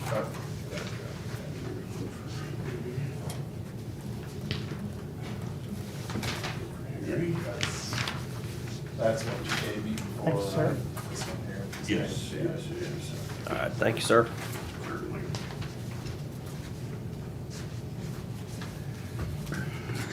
Okay, thanks for seeing me early.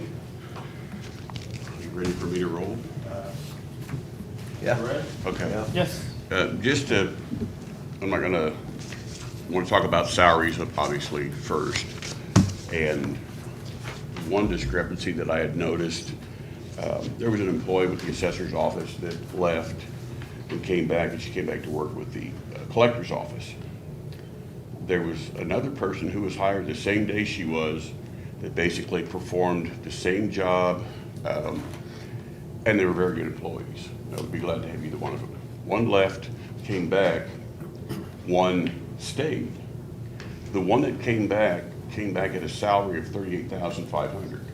The one that stayed was making $35,880. And the one that left, went to work for the state for a while and then came back. They're both doing the basic job of the collector's office and the assessor's office. So that was one of the things that I looked at going forward, was how we compared to the other offices.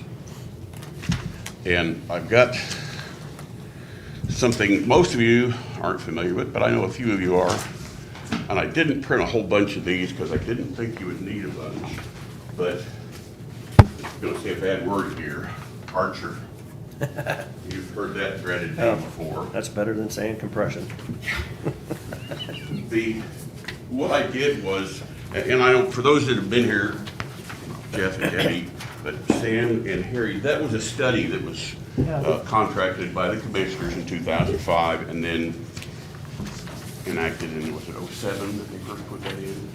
Okay. That's what it says on here. So the only portion that I took from Archer was the comparison on the work performed in the county.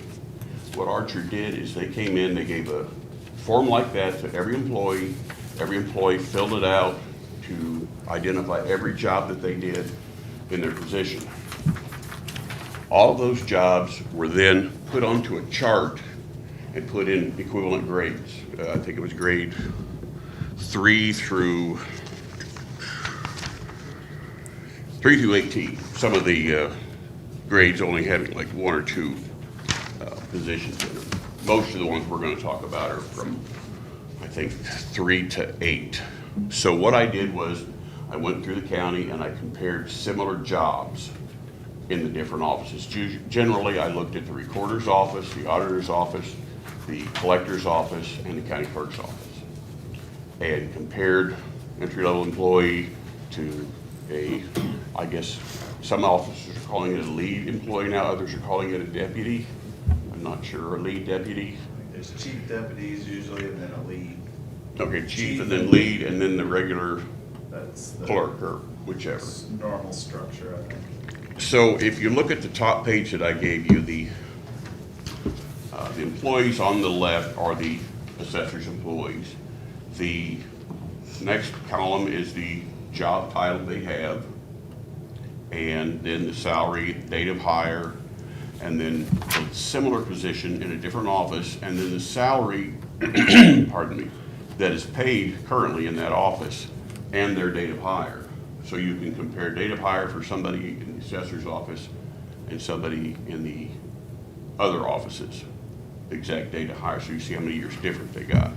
And you can see that just about without exception, the date of hire for the other offices is later than what it is for the assessor office, more recent.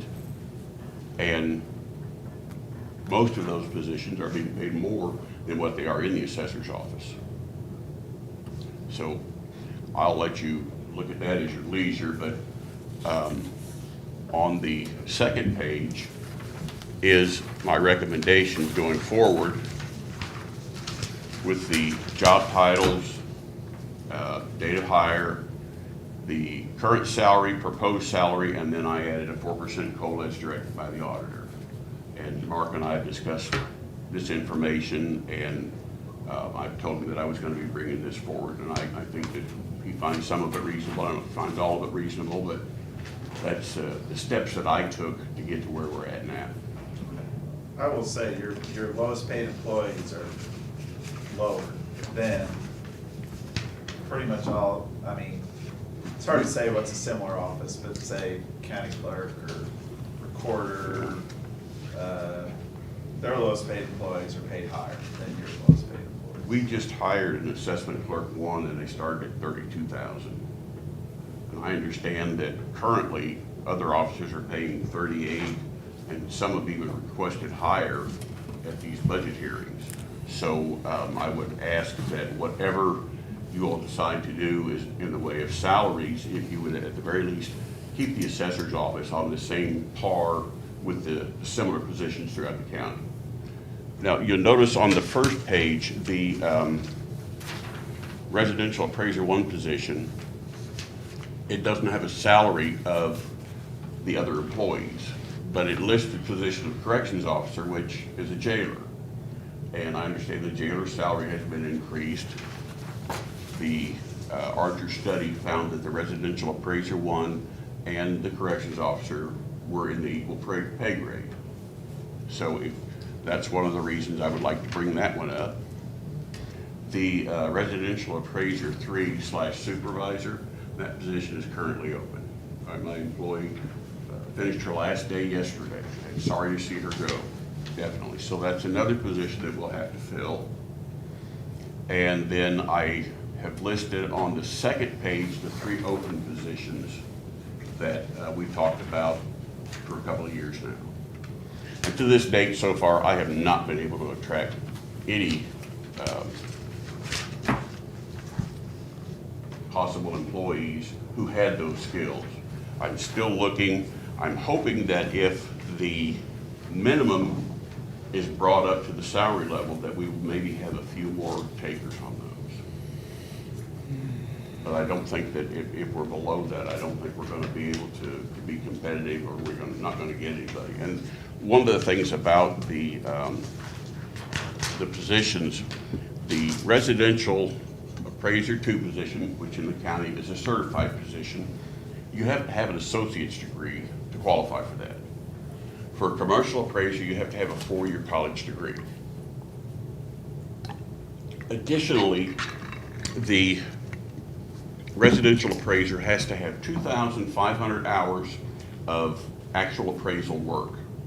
And what that means is the appraisal commission has set the standards. They're pretty much along the lines of the IAAO, International Association of Assessing Officers. They've said that you have to have 2,500 hours, and these hours have to be logged in a journal. So that means if I have an employee who's out in the field for 2 or 3 hours, comes into the office and spends the next 4 hours working on specific appraisals, and then maybe answers the phone 4 or 5 times later on the afternoon, they only get to count 4 hours. They don't get to count an 8-hour day. So that 2,500 hours is actual hours doing appraisals. The commercial position requires 3,000 hours. Additionally, I think the residential is either 200 or 250 hours of class time, and the commercial is 300 hours of class time. So any of those 2 positions, it's going to take a while for somebody to get to that point. And the catch-22 of the whole situation is if you want to train somebody to be a residential appraiser certified by the state, you have to have a residential certified appraiser supervise them. Same with a commercial. If you want to train somebody as a commercial appraiser, you have to have a commercial appraiser to be their supervisor. Well, we're very limited on our appraisers right now. So we don't really have the way of getting anybody certified. We would be happy to send them to training and get them trained. In fact, we have done that in the past. Some have finished, some haven't, and moved on. But the assessor's office is willing to pay for that training to get these people to that point if we can find some way around the certification supervisor situation. I'm writing a letter to the Governor's Appraisal Board and asking them if they can offer some suggestions or have some idea how this might be handled. Yes, sir. Is Tom a certified appraiser? Tom is a residential certified and has been since June 2008. Now, he's the only certified in the office right now. As residential? As residential, that's correct. And he has been doing commercial work since about, I believe, 2011, when Judy Trail, who was my chief appraiser, she was a general certified, very, very skilled lady. She trained Tom. She left in August of 2013, and since that time, Tom's been handling the commercial department by himself, whereas I had a 35-year commercial appraiser heading things up, and Tom working with her in training. Well, since that time, Tom has been the only person in that office up to about, let's see, I can tell you, September 20th of 2021, when we hired a commercial one. This is somebody that didn't have the certification, didn't have commercial experience, didn't have appraisal experience, but has a 4-year degree. So they're eligible to be trained in that position, but without a commercial supervisor, we're not able to. And I've got training that we receive stuff on it all the time. We can get these people to class, get them through that. I have money in the budget for training if we can work out the supervision situation. And I'm not sure what we're going to be able to do with that. So when we go to online to the Missouri professional registration, we see Tom there as a licensed. I think they have a list of appraisers, yeah. Right, They okay. do. Yeah, his name should be on there. But the way, with the current staff you have, there is no way under current law or regs or rules that you have to live under to ultimately obtain a certified commercial appraiser unless you go hire one. That's exactly correct. All right. That's exactly correct. That's the catch-22 with the situation. In 2008, the Appraisal Commission changed the rules as of January 1st. As of January 1st, 2008, you had to have a college degree for any appraisal position, residential or commercial. And they found what happened basically was you have people that they're going to go to 4 years of college. They're not going to come out and do another 3 or 4 years or 5 years to become an appraiser, or whether it be residential or commercial, making anywhere from $35,000 to $50,000. They just don't do it. If somebody's going to do that much training, they're going to go into a higher paid position almost without fail. I mean, their training is long as doctors and lawyers are, basically, once you look at what the Appraisal Commission requires them to go through.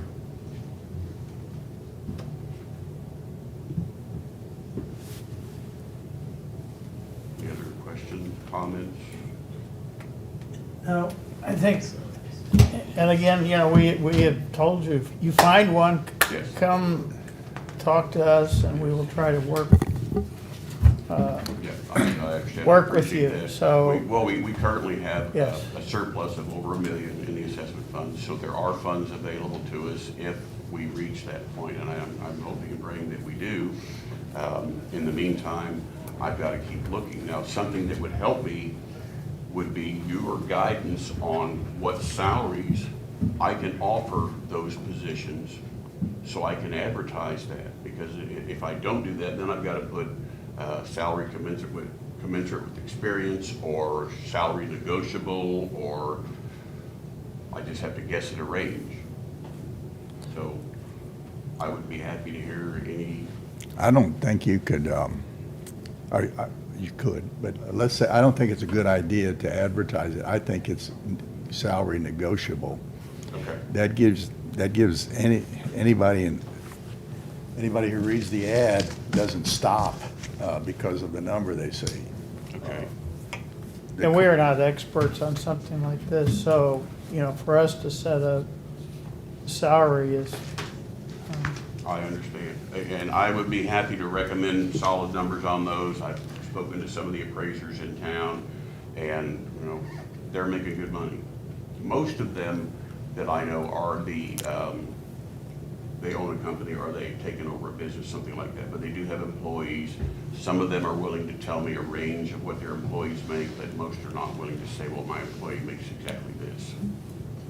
Are those your best Yes, estimates those on were what my you should- estimates. Should attract a commercial appraiser to? Yes. 60, 65, or offer? When I spoke to Sam previously about the one person that I had that was a commercial appraiser, you said we could go in, and I don't remember if it was 50 to 60,000, 50 to 65, or 55 to 65. I don't remember which exactly it was. I think last year, in last year's budget, we had it less, only at 50,000 last year.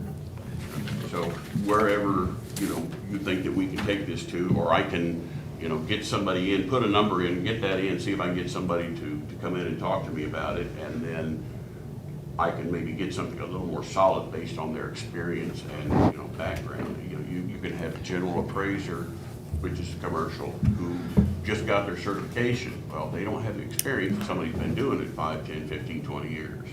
So obviously, somebody that was more experienced would require more money. Under professional services, Chris, that number, is that usually chewed up by hiring engaging a professional certified appraiser to help you solidify or defend your numbers when it comes to usually commercial? Yes, we have done that with the commercial. We've contracted with one company for the last 4 or 5 years, and he's been able to handle most of the work. A couple of times we had to go to a second company because he just couldn't handle the one we had, just couldn't handle the workload that we had for one commercial properties.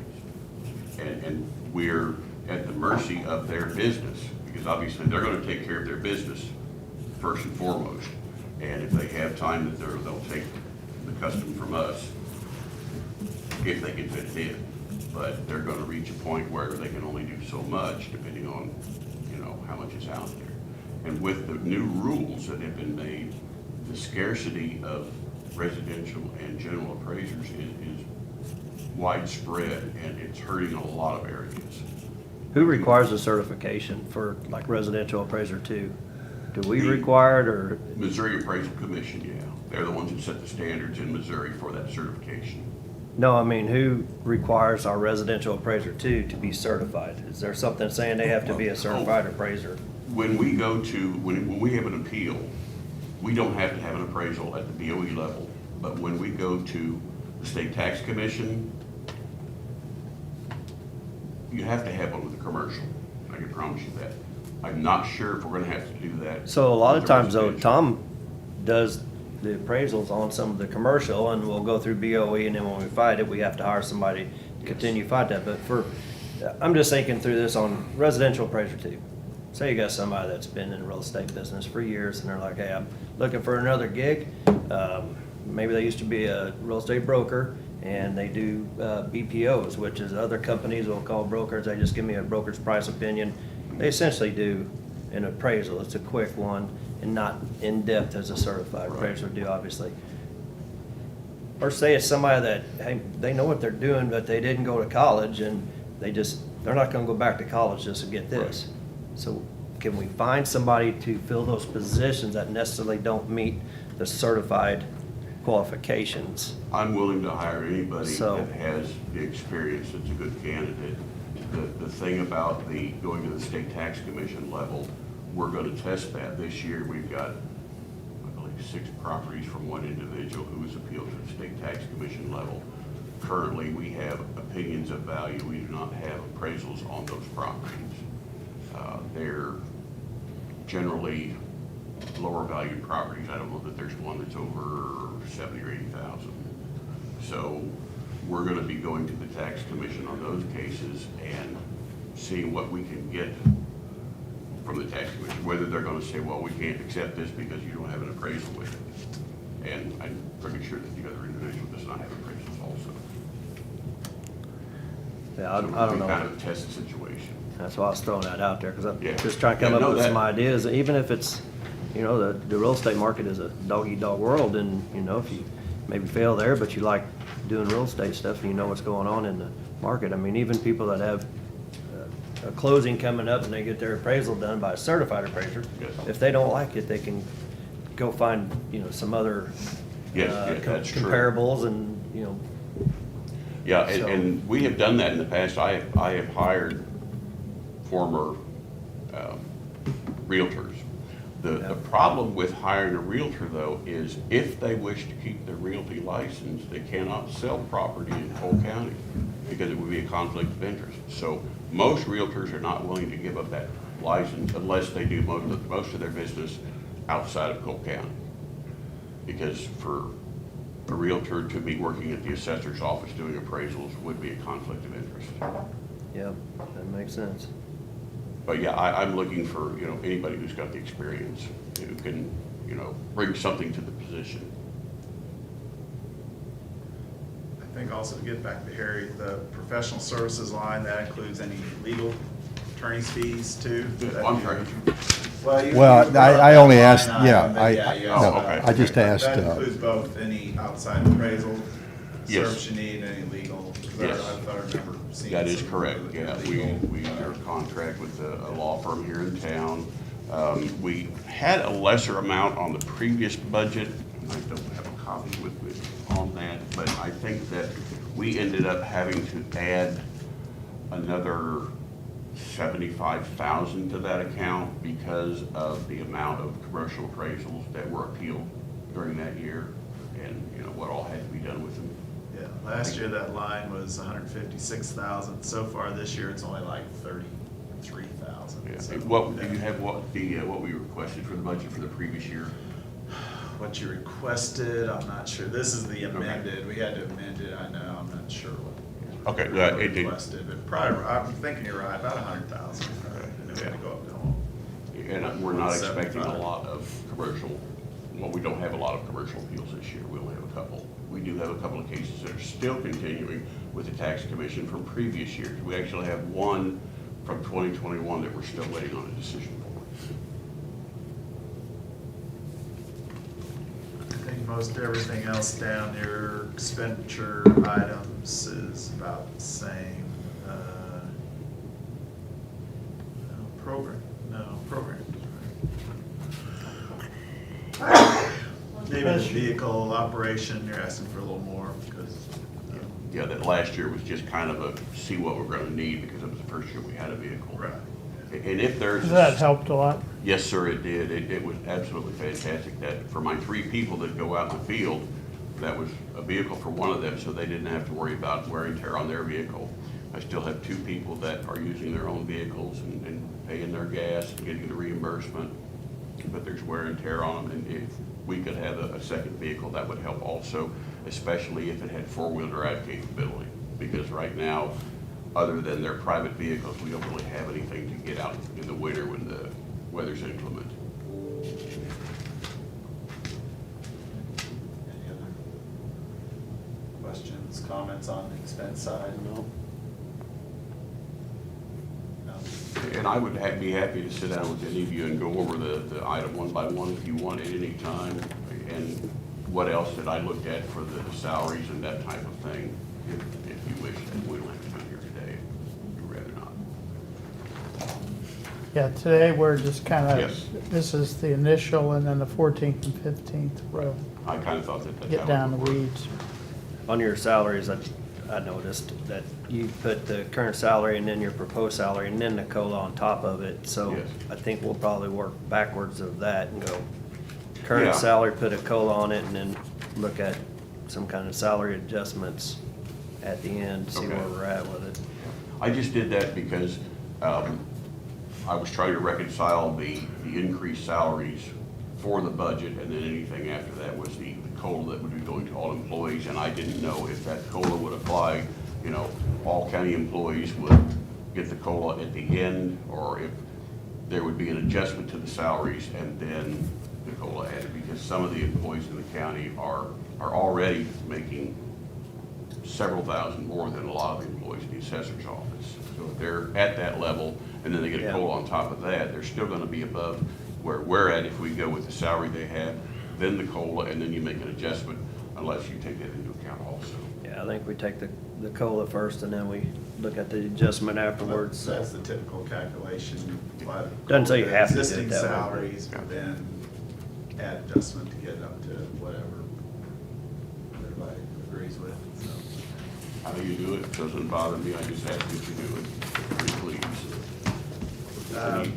I think there's one more item on the revenue side I just would ask for you to address, and you could talk about the state costs. The state cost, yes. I met with the technology director from the State Tax Commission last week. We discussed a letter that he has, and I'm making some adjustments to that letter and hope to have that completed by the end of this week, if not in the middle of next week. So that should be completed on our end and back to him. Well, Right now, there's about 120,000 due the county we have not yet received this year. Was it 120 or 210? No, it's typically come in about 120,000 Okay. from the state, yeah. Yeah, and when I first came into office, that reimbursement was $6 a parcel. Now it's down to $3, and has been at $3 for quite a few years. State wouldn't reduce what they give us. Yeah. Amen. But yeah, we have not received that revenue yet, I think. So we- because of yeah, some so action still needed to be taken, right? We'll get that taken care of Yes, by the end of yes. this week or middle of next week, yes. do you anticipate receiving that money for the Oh, yes. assessment fund? Oh, yes? Yes. How long have they been after you to sign that MOU? I honestly couldn't tell you. I can tell you. That would be fine if you want to. How about October of last year, 14 months? Okay. And you won't, you wouldn't? The MOU is not accurate. That's why it's not signed. I'm Why not don't- gonna get into an argument with you. I'm here to talk about the budget.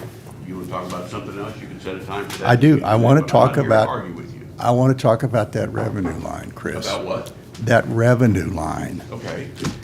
This is the first time that I'm aware of that by almost the 1st of December, the county has not received their money from the state.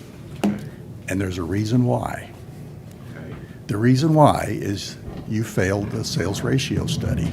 Okay. And they put in front of you a MOU in October of '22, and you would not sign it. Correct. They adjusted the numbers on it and put that in front of you. What were the numbers that weren't accurate? It was the percent. Well, the percentage is one of the things that needs to be changed, but that's Right. not the only thing in the letter that needed to be corrected, Harry.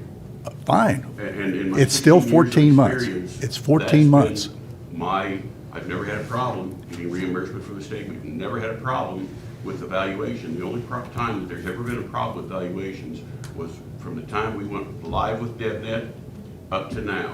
And the market is just absolutely nuts. You ask any realtor and they will tell you that. There are houses that have increased 60% over the last year or two. Did your assessment show that increase? No, I will not change somebody's assessment to 60% in 1 year.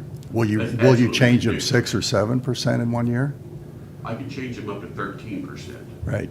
You And know, that's the limit. your article, the article written and published in the News Tribune back on July the 30th of this year, where you're quoted as saying most of the assessments went up 6 to 7%.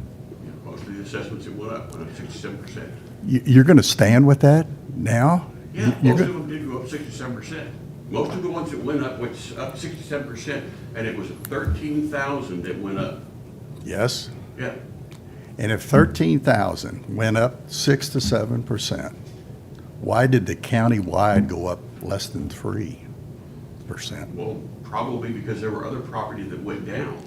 And there's also properties that are no longer being taxed, like the area over there by the high school, where the school took up all that area over there on Case and Jackson and all that. All of that came off the books. It's no longer taxable. It's now exempt property, and they don't pay taxes on it. And that's true for any property that's owned by government. There's additional people that come to me yearly requesting tax exemptions for charities, for religious situations, and we have to review those, and those take money off the books. There was $10 million taken off the books when Capital Region's office building was taken off. I challenge you to come up with 125 parcels in the county that went up by somewhere between 6 and 7%. Now, let me finish. I'll let you finish. You sent out over 13,000 impact notices. You know what you can ask DevNet to do for you? Sort them. Sort them by Will they charge those. you for that like they usually do? No. Sort them. Ask them to sort them by percentage increase, Okay. starting with 0, which is quite a number because you didn't get into all the countywide. You only picked certain areas to go. We covered every county area that we could from 2021 going forward.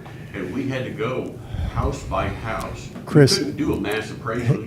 Now, let me have my say now. Okay. We couldn't do a mass appraisal when we went live with DevNet. Because when we converted to DevNet, DevNet has nothing in their system that recognizes frame and masonry. The only thing it is frame or masonry. How many houses in the county, Jeff, do you think have masonry and frame on them? A bunch. A bunch, okay. DevNet took all of those and made them a whole brick house, completely brick in their house. My appraisers had to go parcel by parcel, starting when Ms. Wood came to work for me in 2019. That assessment was already over. So going forward from there, the 3 people I had over there for quite a while, and then 4 now, went parcel by parcel through 35,000 plus parcels to review these properties to determine which ones were all brick or what percentage of frame and brick they had. And then we had to make individual adjustments to those individual properties to get an accurate number on them. So that's what we've been doing for the last 2 years. And I've talked to the tax commission about it, and it's not a problem with them. If that's not a problem, why can't you sign an MOU that says you would raise the residential subclass by? What did I just tell you? It wasn't accurate. And I don't do across the board raises. That's for sure. I look at individual properties like we have done 23 and 21, because that's what we were forced to do because of the computer system that we have. DevNet system, you enter the information in the computer, and then there's one button. You push that one button, every property in the county is reassessed, completely revalued. I have no idea how those will turn out. I'm not ever going to use that button because I can't. I can't trust the number that'll come out. They use a costing only system, and they take a flat depreciation based on the age of the home. So if you've got a home that's 60 years old, well, it could be depreciated 80%. Now, it could be in very good to good condition and would only need to have 20 or 30% depreciation, not 80, but that's how their system works. And I challenge you to get a different answer on that. I'm sure the president there will make up an answer on that one too. The who will? The president of the company, like he did when he said that we had St. Louis's system. St. Louis's system is not even completed. We don't have that, and we won't have it. We aren't even scheduled to have it until 2025. Whereas he told you last year, in the letter he sent you, that we had St. Louis city system. That's incorrect. I want to read a line out of an article written by the gentleman. Okay. What purpose does it serve to read an article? Because I'm going to quote what you said, Okay, and go ahead. the way you were quoted. I think you're wasting all our time here. Yeah, okay. But you go ahead. Estes said property tax bills will be higher this year, period. Countywide, residential property owners will see an average increase of 6 to 7% in assessed values. Now, when I asked for a sort of your increases and asked how many parcels were increased between 6 and 7%, out of your 13,000, there were 113. And of the 113, 40 of them were for new construction. Now, how you can sit here and say 6 to 7% were most of them, there was only 113 of them like that. You can't blame that on the software. I'm saying that I challenge you to find 113. Okay. Let's talk, I'll tell you what. Okay, because we need to be discussing budget. I absolutely agree with you. I hate going down these stupid rabbit holes. But Waste your time. going back to the 120,000, It's we gonna will be have taken that care of. before the end of the year. Definitely before the end of the year. Okay. When I spoke to my residential supervisor, she said, we're gonna try to average 7% increase on each house. That's what I was informed of. That's what we tried to do. I Did you can't get- say everyone went up that much. Did you get anywhere close to that? I'm not sure. I haven't looked at those, Harry. You haven't? I don't have time to look at those numbers. I have so much going on over there with a short staff that we don't have time to waste time on playing numbers games, okay? We value the property. We do it as accurately as we can based on the tools that we're given and the staff that we have. And that's what we've done. Tax Commission hasn't had a problem with that. And additionally, I was told by a state tax commissioner that they were not gonna withhold the money, that they would release you. Who told you that? Callahan. And when did he tell you? He told me that about 8 months ago. You contact Victor and ask him. Well, you just get us that money before the end of the year, and You got it. We'll look at salaries and Please. have a final budget. Yeah. Thank you. Harry, I'm sure eventually you'll find somebody out there to run against me, so, I mean, we'll just wait for that. And it hasn't been successful yet. Maybe it will this time. You never know. Gentlemen, thank you very much. Thank you, Chris. Yeah. Thanks, Chris.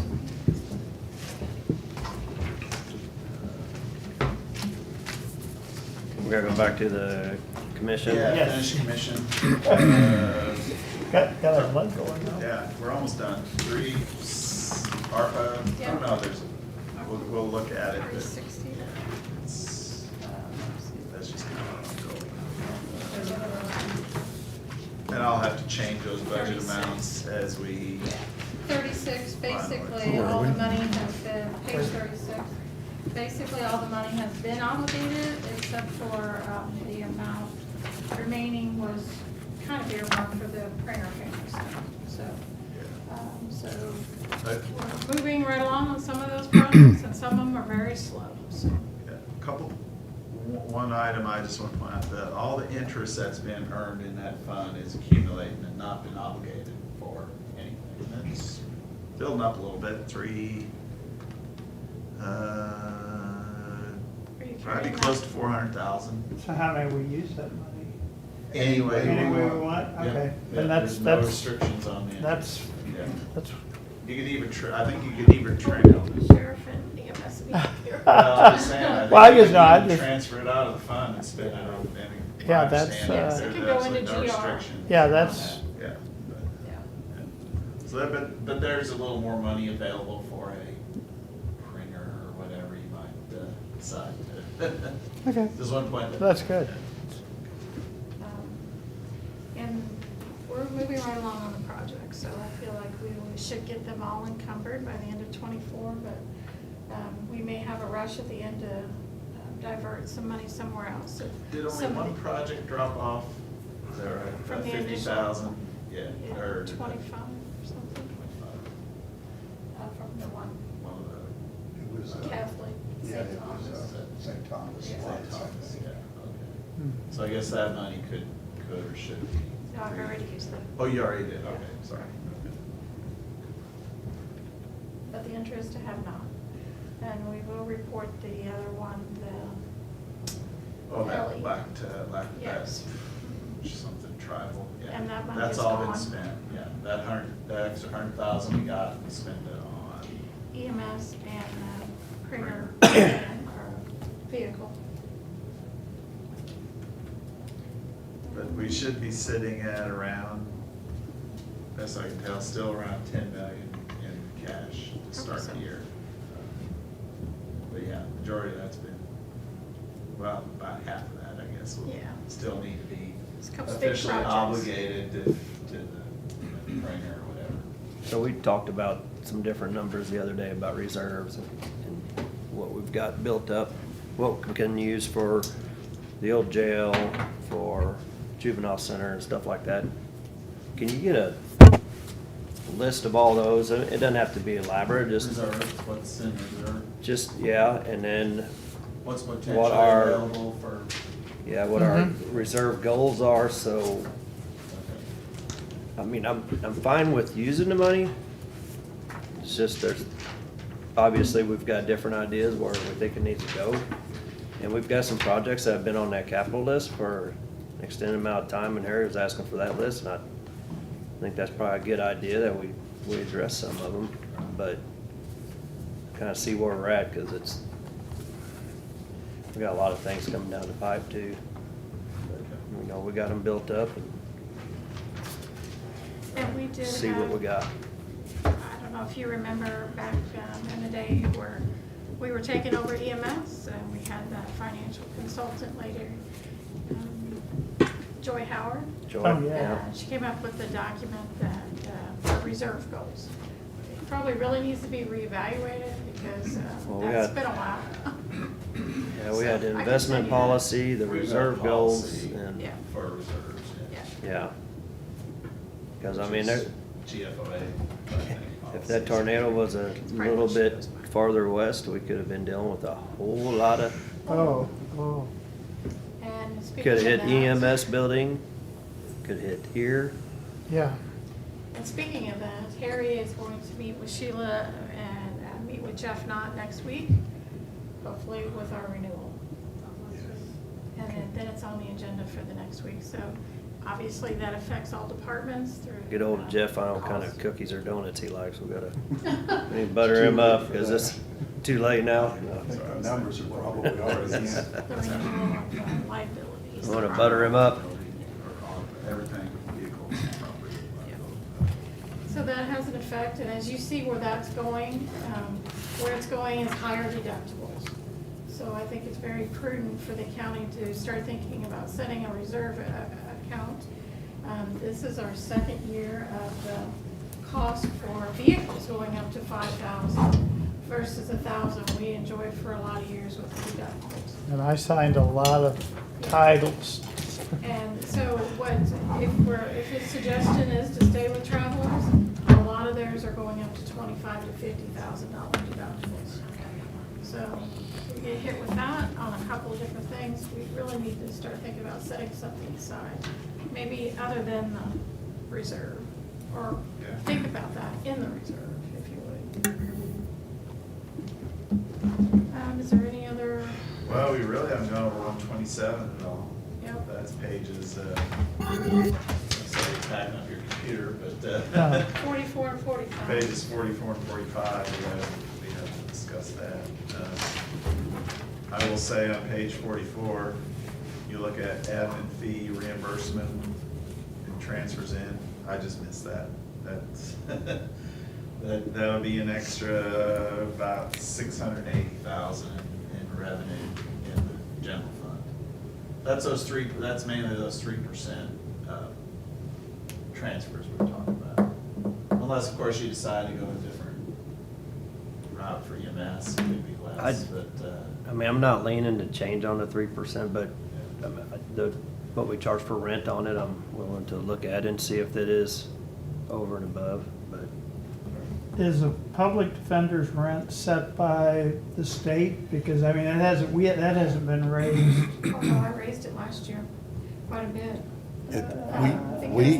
This is only for the other two counties. No, that's the right? other county. That's not, what we get to do is charge Miller and Montauk. We get to charge Miller and Montauk County a portion of what it costs for us to take care of the Carnegie building. And it's based on their population and their number of cases. So we're looking at, back in 2022, it was $19,469. And this year it's $19,500. So Well, we, that's because of population. We don't have new, do we do it on cases or population? Both of those, and then the formula is, I charge them per square footage of what amount of space they're in. So that's why it went up the year before last, is because they took over 2 floors versus the 1 floor that they had. But the population doesn't change very much for 10 years, and their caseload really doesn't change much, but square footage is. You know, Okay, we that's what I finished, did. we finished the That changed lower in level 2022. and the public This year. defenders so we're took making over. $300 more a year. Change this year, yeah. Whatever. So we billed the But same amount this if- year as you billed last year. If these public defenders only stayed in Cole County, we wouldn't have that line there. That's right, that's right. We We, wouldn't be we entitled would to just, anything. we'd just eat the entire cost. Okay, I was just wondering, because there wasn't any really, So again, what you're looking at is the revenue side. Yeah, let's throw in the marijuana sales tax. We've still gotten, but there's been no payment yet from Department of Revenue, come in yet. That went into effect October 1st. I mean, there's always Yeah, gonna be and, lag, and then collecting. and Cole turning County over. did not make the same mistake that the city, was it city of St. Louis or? Yes. St. County? City, I think it was city city. forgot to tell revenue that they enacted that tax. And they're gonna miss 600 grand, Yeah, for 3 months. they cut you out for the whole quarter. So I asked Debbie, are you sure you told them? And she found the letter and she found the response that said, we have your letter. okay. I think. I'm Should be sure, receiving almost it. positive. I'm sure the treasurer's office sent the ACH. Yes, Gotta do we did. that. So we will be ACH getting some authorization. money from October, Well, we think, we thought we October, might get a little November. money in November from October Yeah. sales, Yeah. but maybe Maybe they in gave them- December, there ought to be some trickling in. And then we'll have a full year's worth of pot money to fix potholes. How about that? But of course, there is, or that litigation, is that a statewide thing, or is that No, only that's gonna by affect certain one county? retailers in certain counties, but I think whatever I believe there's a Buchanan County suit and there's a St. Louis County suit. Retailers who are collecting and remitting are saying in unincorporated areas. Is that right? Saying that the county should, I'm sorry, in incorporated, yeah. incorporated areas, saying you can't double dip. They said you shouldn't be stacking the Yeah. county on tax. top of the city, which is That's- also. That's the issue. That's correct. I think we wait and see who is the winner of the court case, and then it's gonna be appealed anyway, so. And In the then- meantime, if we collect it, I think we'll get to keep it, I don't know. Yeah. Or I maybe mean, set it it's, aside if they we're, want to take it back. we're guessing 200,000 next year, but.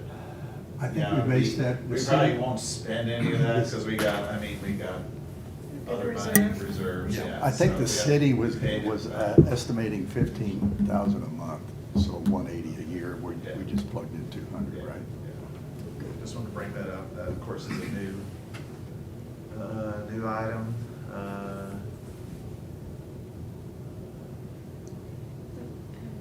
On the revenue side, that's about, Yeah.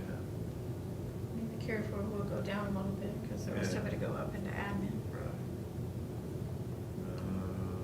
Yeah, nothing. I mean, hopefully interest rates will stay pretty high. We have Pierce one- thinks they're gonna level off. We have They 1 year to probably go will. on the contract with Williams Keepers, is that correct? Is this the fifth and final year with Williams Keepers? I think it No, was. we're rebidding it now. We're rebidding it. Oh, we did rebid. We And did, yeah. and we awarded it again? Yeah. Okay. Yes, we did. Fine. So next ought to be. So that's why first- the 60 for first- 5? Yeah, it went, if you're looking at the expense side, Oh, I knew it that. went up. That's Yeah, right. it went up a fair amount. Yeah. Oh, yeah, it went up quite a bit, actually. Wow, it went from 58. Yeah, 58. There's a little timing difference on that. A little bit, last year's audit would have been paid in 2022, because they do a little, there more. What's the deal with the 9/11 system? I was just looking that one up. Yeah, that is that prepaid wireless fee for 911. We've been just accumulating that money. I originally thought we could spend that on maybe our regular 911 payments to the city, because they bill us monthly for that. Sheriff Wheeler has a different opinion on that, so And again, we we've get just it- been sitting on that money. He says it has to be spent on specific projects, upgrades, things like that. And I think, I think he's Do we trying- get it he's once, working with the do we city. get it once a year, or what's? It's basically about 18,000 a year. This is just a combination of all the years. Yeah, we've been accumulating that for three years at least now, maybe longer. So It that's comes just in a once a combination. quarter, it's a payment comes in quarterly. Why is there nothing under the activity line? Am I missing something here? I'm over This- here. Well, Oh, this we're is not ex- spending it. We're not, I got it, Yeah, okay, yeah, never we mind, haven't never mind. spent it. we've got the sheriff, we've got Chief Hoy, we've got Chief Schofield, and we've got Chief Wilde, and they're looking at a dedicated 911.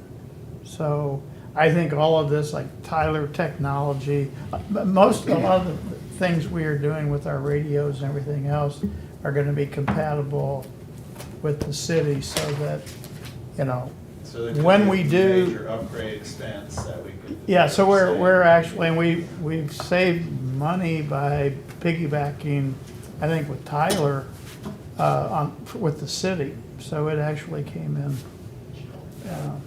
So, anyway, that's, The opioid settlement is just kind of a carry forward too, so. Yeah, everything else is pretty normal. And there you see that 5 million in there Oh. for capital. I'm gonna bring up one thing, soil and water, soil conservation, what is it, soil and water conservation district? Yeah, soil Asking conservation. for an increase from 7,500 to 9,000. And I think, I put it in there, is what they asked for, that's- and then economic development, the way I understand it, they're gonna be asking Yes, for they- an increase to 150, so we should get a letter from them.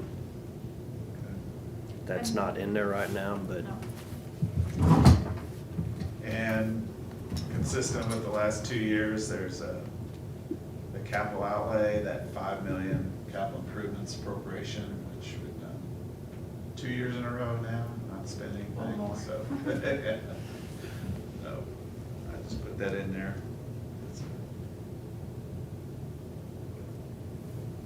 So those are definitely your control. A lot of these things will be at the very end as far as the carry forward and the contingency amounts. But Yeah, this those whole amounts will department change. is up for you guys to make any suggestions come the 14th or 15th if you want to change any of them, especially economic development or any of that. yeah. We typically go line by line during those 2 days, right? Is our lobbying contract inside that professional services? I think s- It's not in that other one. It's not in.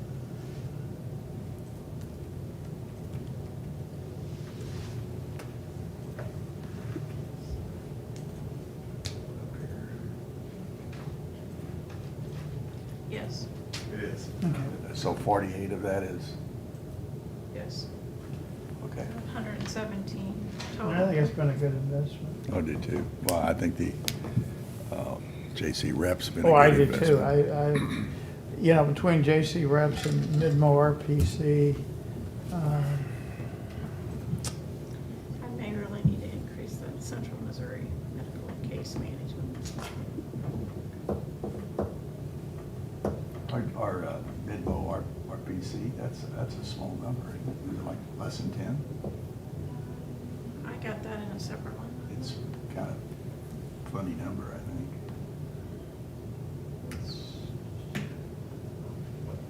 It's under mid, both of them together there.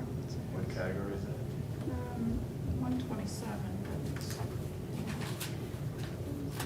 Is that our economic development, that's probably our economic development. No, I don't think so. No. Oh, it's not? I bet it's a. JC rep, that's not what you're talking about? No, Midmo Midmo. RPC, Midmo Regional Planning Commission. Yeah, Oh, it's MAC and 53267. 53267. Yeah, Midmo Regional Planning, is that what you're talking yeah, about? they've got MAC and Midmo. Missouri Association. Oh, there it is. There, yeah. There. Regional plan. 21,000 for all three of those, which is the NACO, which is the Midmo Regional Planning, and then the Missouri Association of Counties membership. That's Okay, probably fairly, About 9,000 apiece Yeah. on those two. all right. 95. we're getting our money's worth there too. We are. So that's, Yes, most definitely, those kind of things. Sales tax, we already went over that.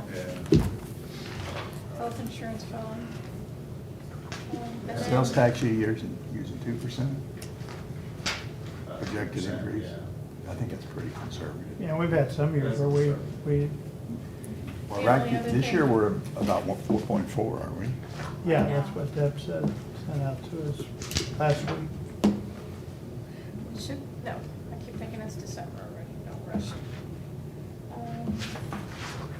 The 165, that's that transfer account from general Oh, fund back that's over to law enforcement. So, and again, he's asking for a COLA increase to that, Right, we talked about that. so that will have to, you'll have to decide on that. I mean, I did you put, put it I in put there. the 81, that was 81,000 Yeah. in my recommended budget. It's a reasonable argument for him to bring up or ask, I think. I think when that sales tax was passed, that was put in there and it did not have any increase to it because they thought the sales tax alone would take care of the ever-rising cost. And then, of course, the prisoners within that fund would take care of that. That was pre-Wheeler. Oh, I know. Yeah. But that was not, I mean, that was not part of the ballot that the county would. Oh, it was out there in the literature. Oh, it was? Oh, yeah. Yeah, they said Oh, that they yes. will not take away the amount that came from general revenue. But it's not, it was So- not worded in ballot that way. It's strictly sales tax. I think it But it said was- But it's in half writing. cent, 3/8 for this and 1/8 for that. It said it's a half cent, 3/8 for operation, 1/8 for debt retirement, right? Yeah, right. That was set in there. Can you go Good. to Dawn? Huh? Get Dawn shut it? Yeah, if you guys are ready. Yes, yes. I think we should give the award for the reporter staying through all of this. I never did see him yawn either. Man, you're good. Nodding off back there. I was about to nod off. I think he was playing games on his phone though. Maybe a little bit. No, he's researching. Did you know we went from 3 days to 2 days and we're still getting them done ahead of schedule, so. Pretty good. We're glad to have you, Mark. It's easy to. Here. Well, it helps that the sales tax has increased. We've had ARPA money to spend. You guys might wanna So, go out. back in the lean years, Oh, it wasn't fun That either. was Make a tough, motion yeah. to I come back at 2:30. make a motion to, Actually, we won't be in, will we be in session at Oh, the yes. salary Is the commission? salary We commission- won't. Yeah. That's well, not but- considered a commission meeting, that's just a It's on salary. the agenda okay. for. all right, so, Well, however y'all want to do it. Yeah, you guys Yeah. are. Y'all wore Motion me to- down. I don't even want to argue right now. It's on there. adjourn, go into recess until 2:30. 2:30. But the Well- circuit clerk calls that meeting, so I don't know that it really matters, I think. I'm gonna second it if we don't have to go into commission Make it session. Then that's 4:30, 4:30. Yeah. I think 4:30. 4:30. Okay, second, yeah. All in favor? Aye. Aye. You can take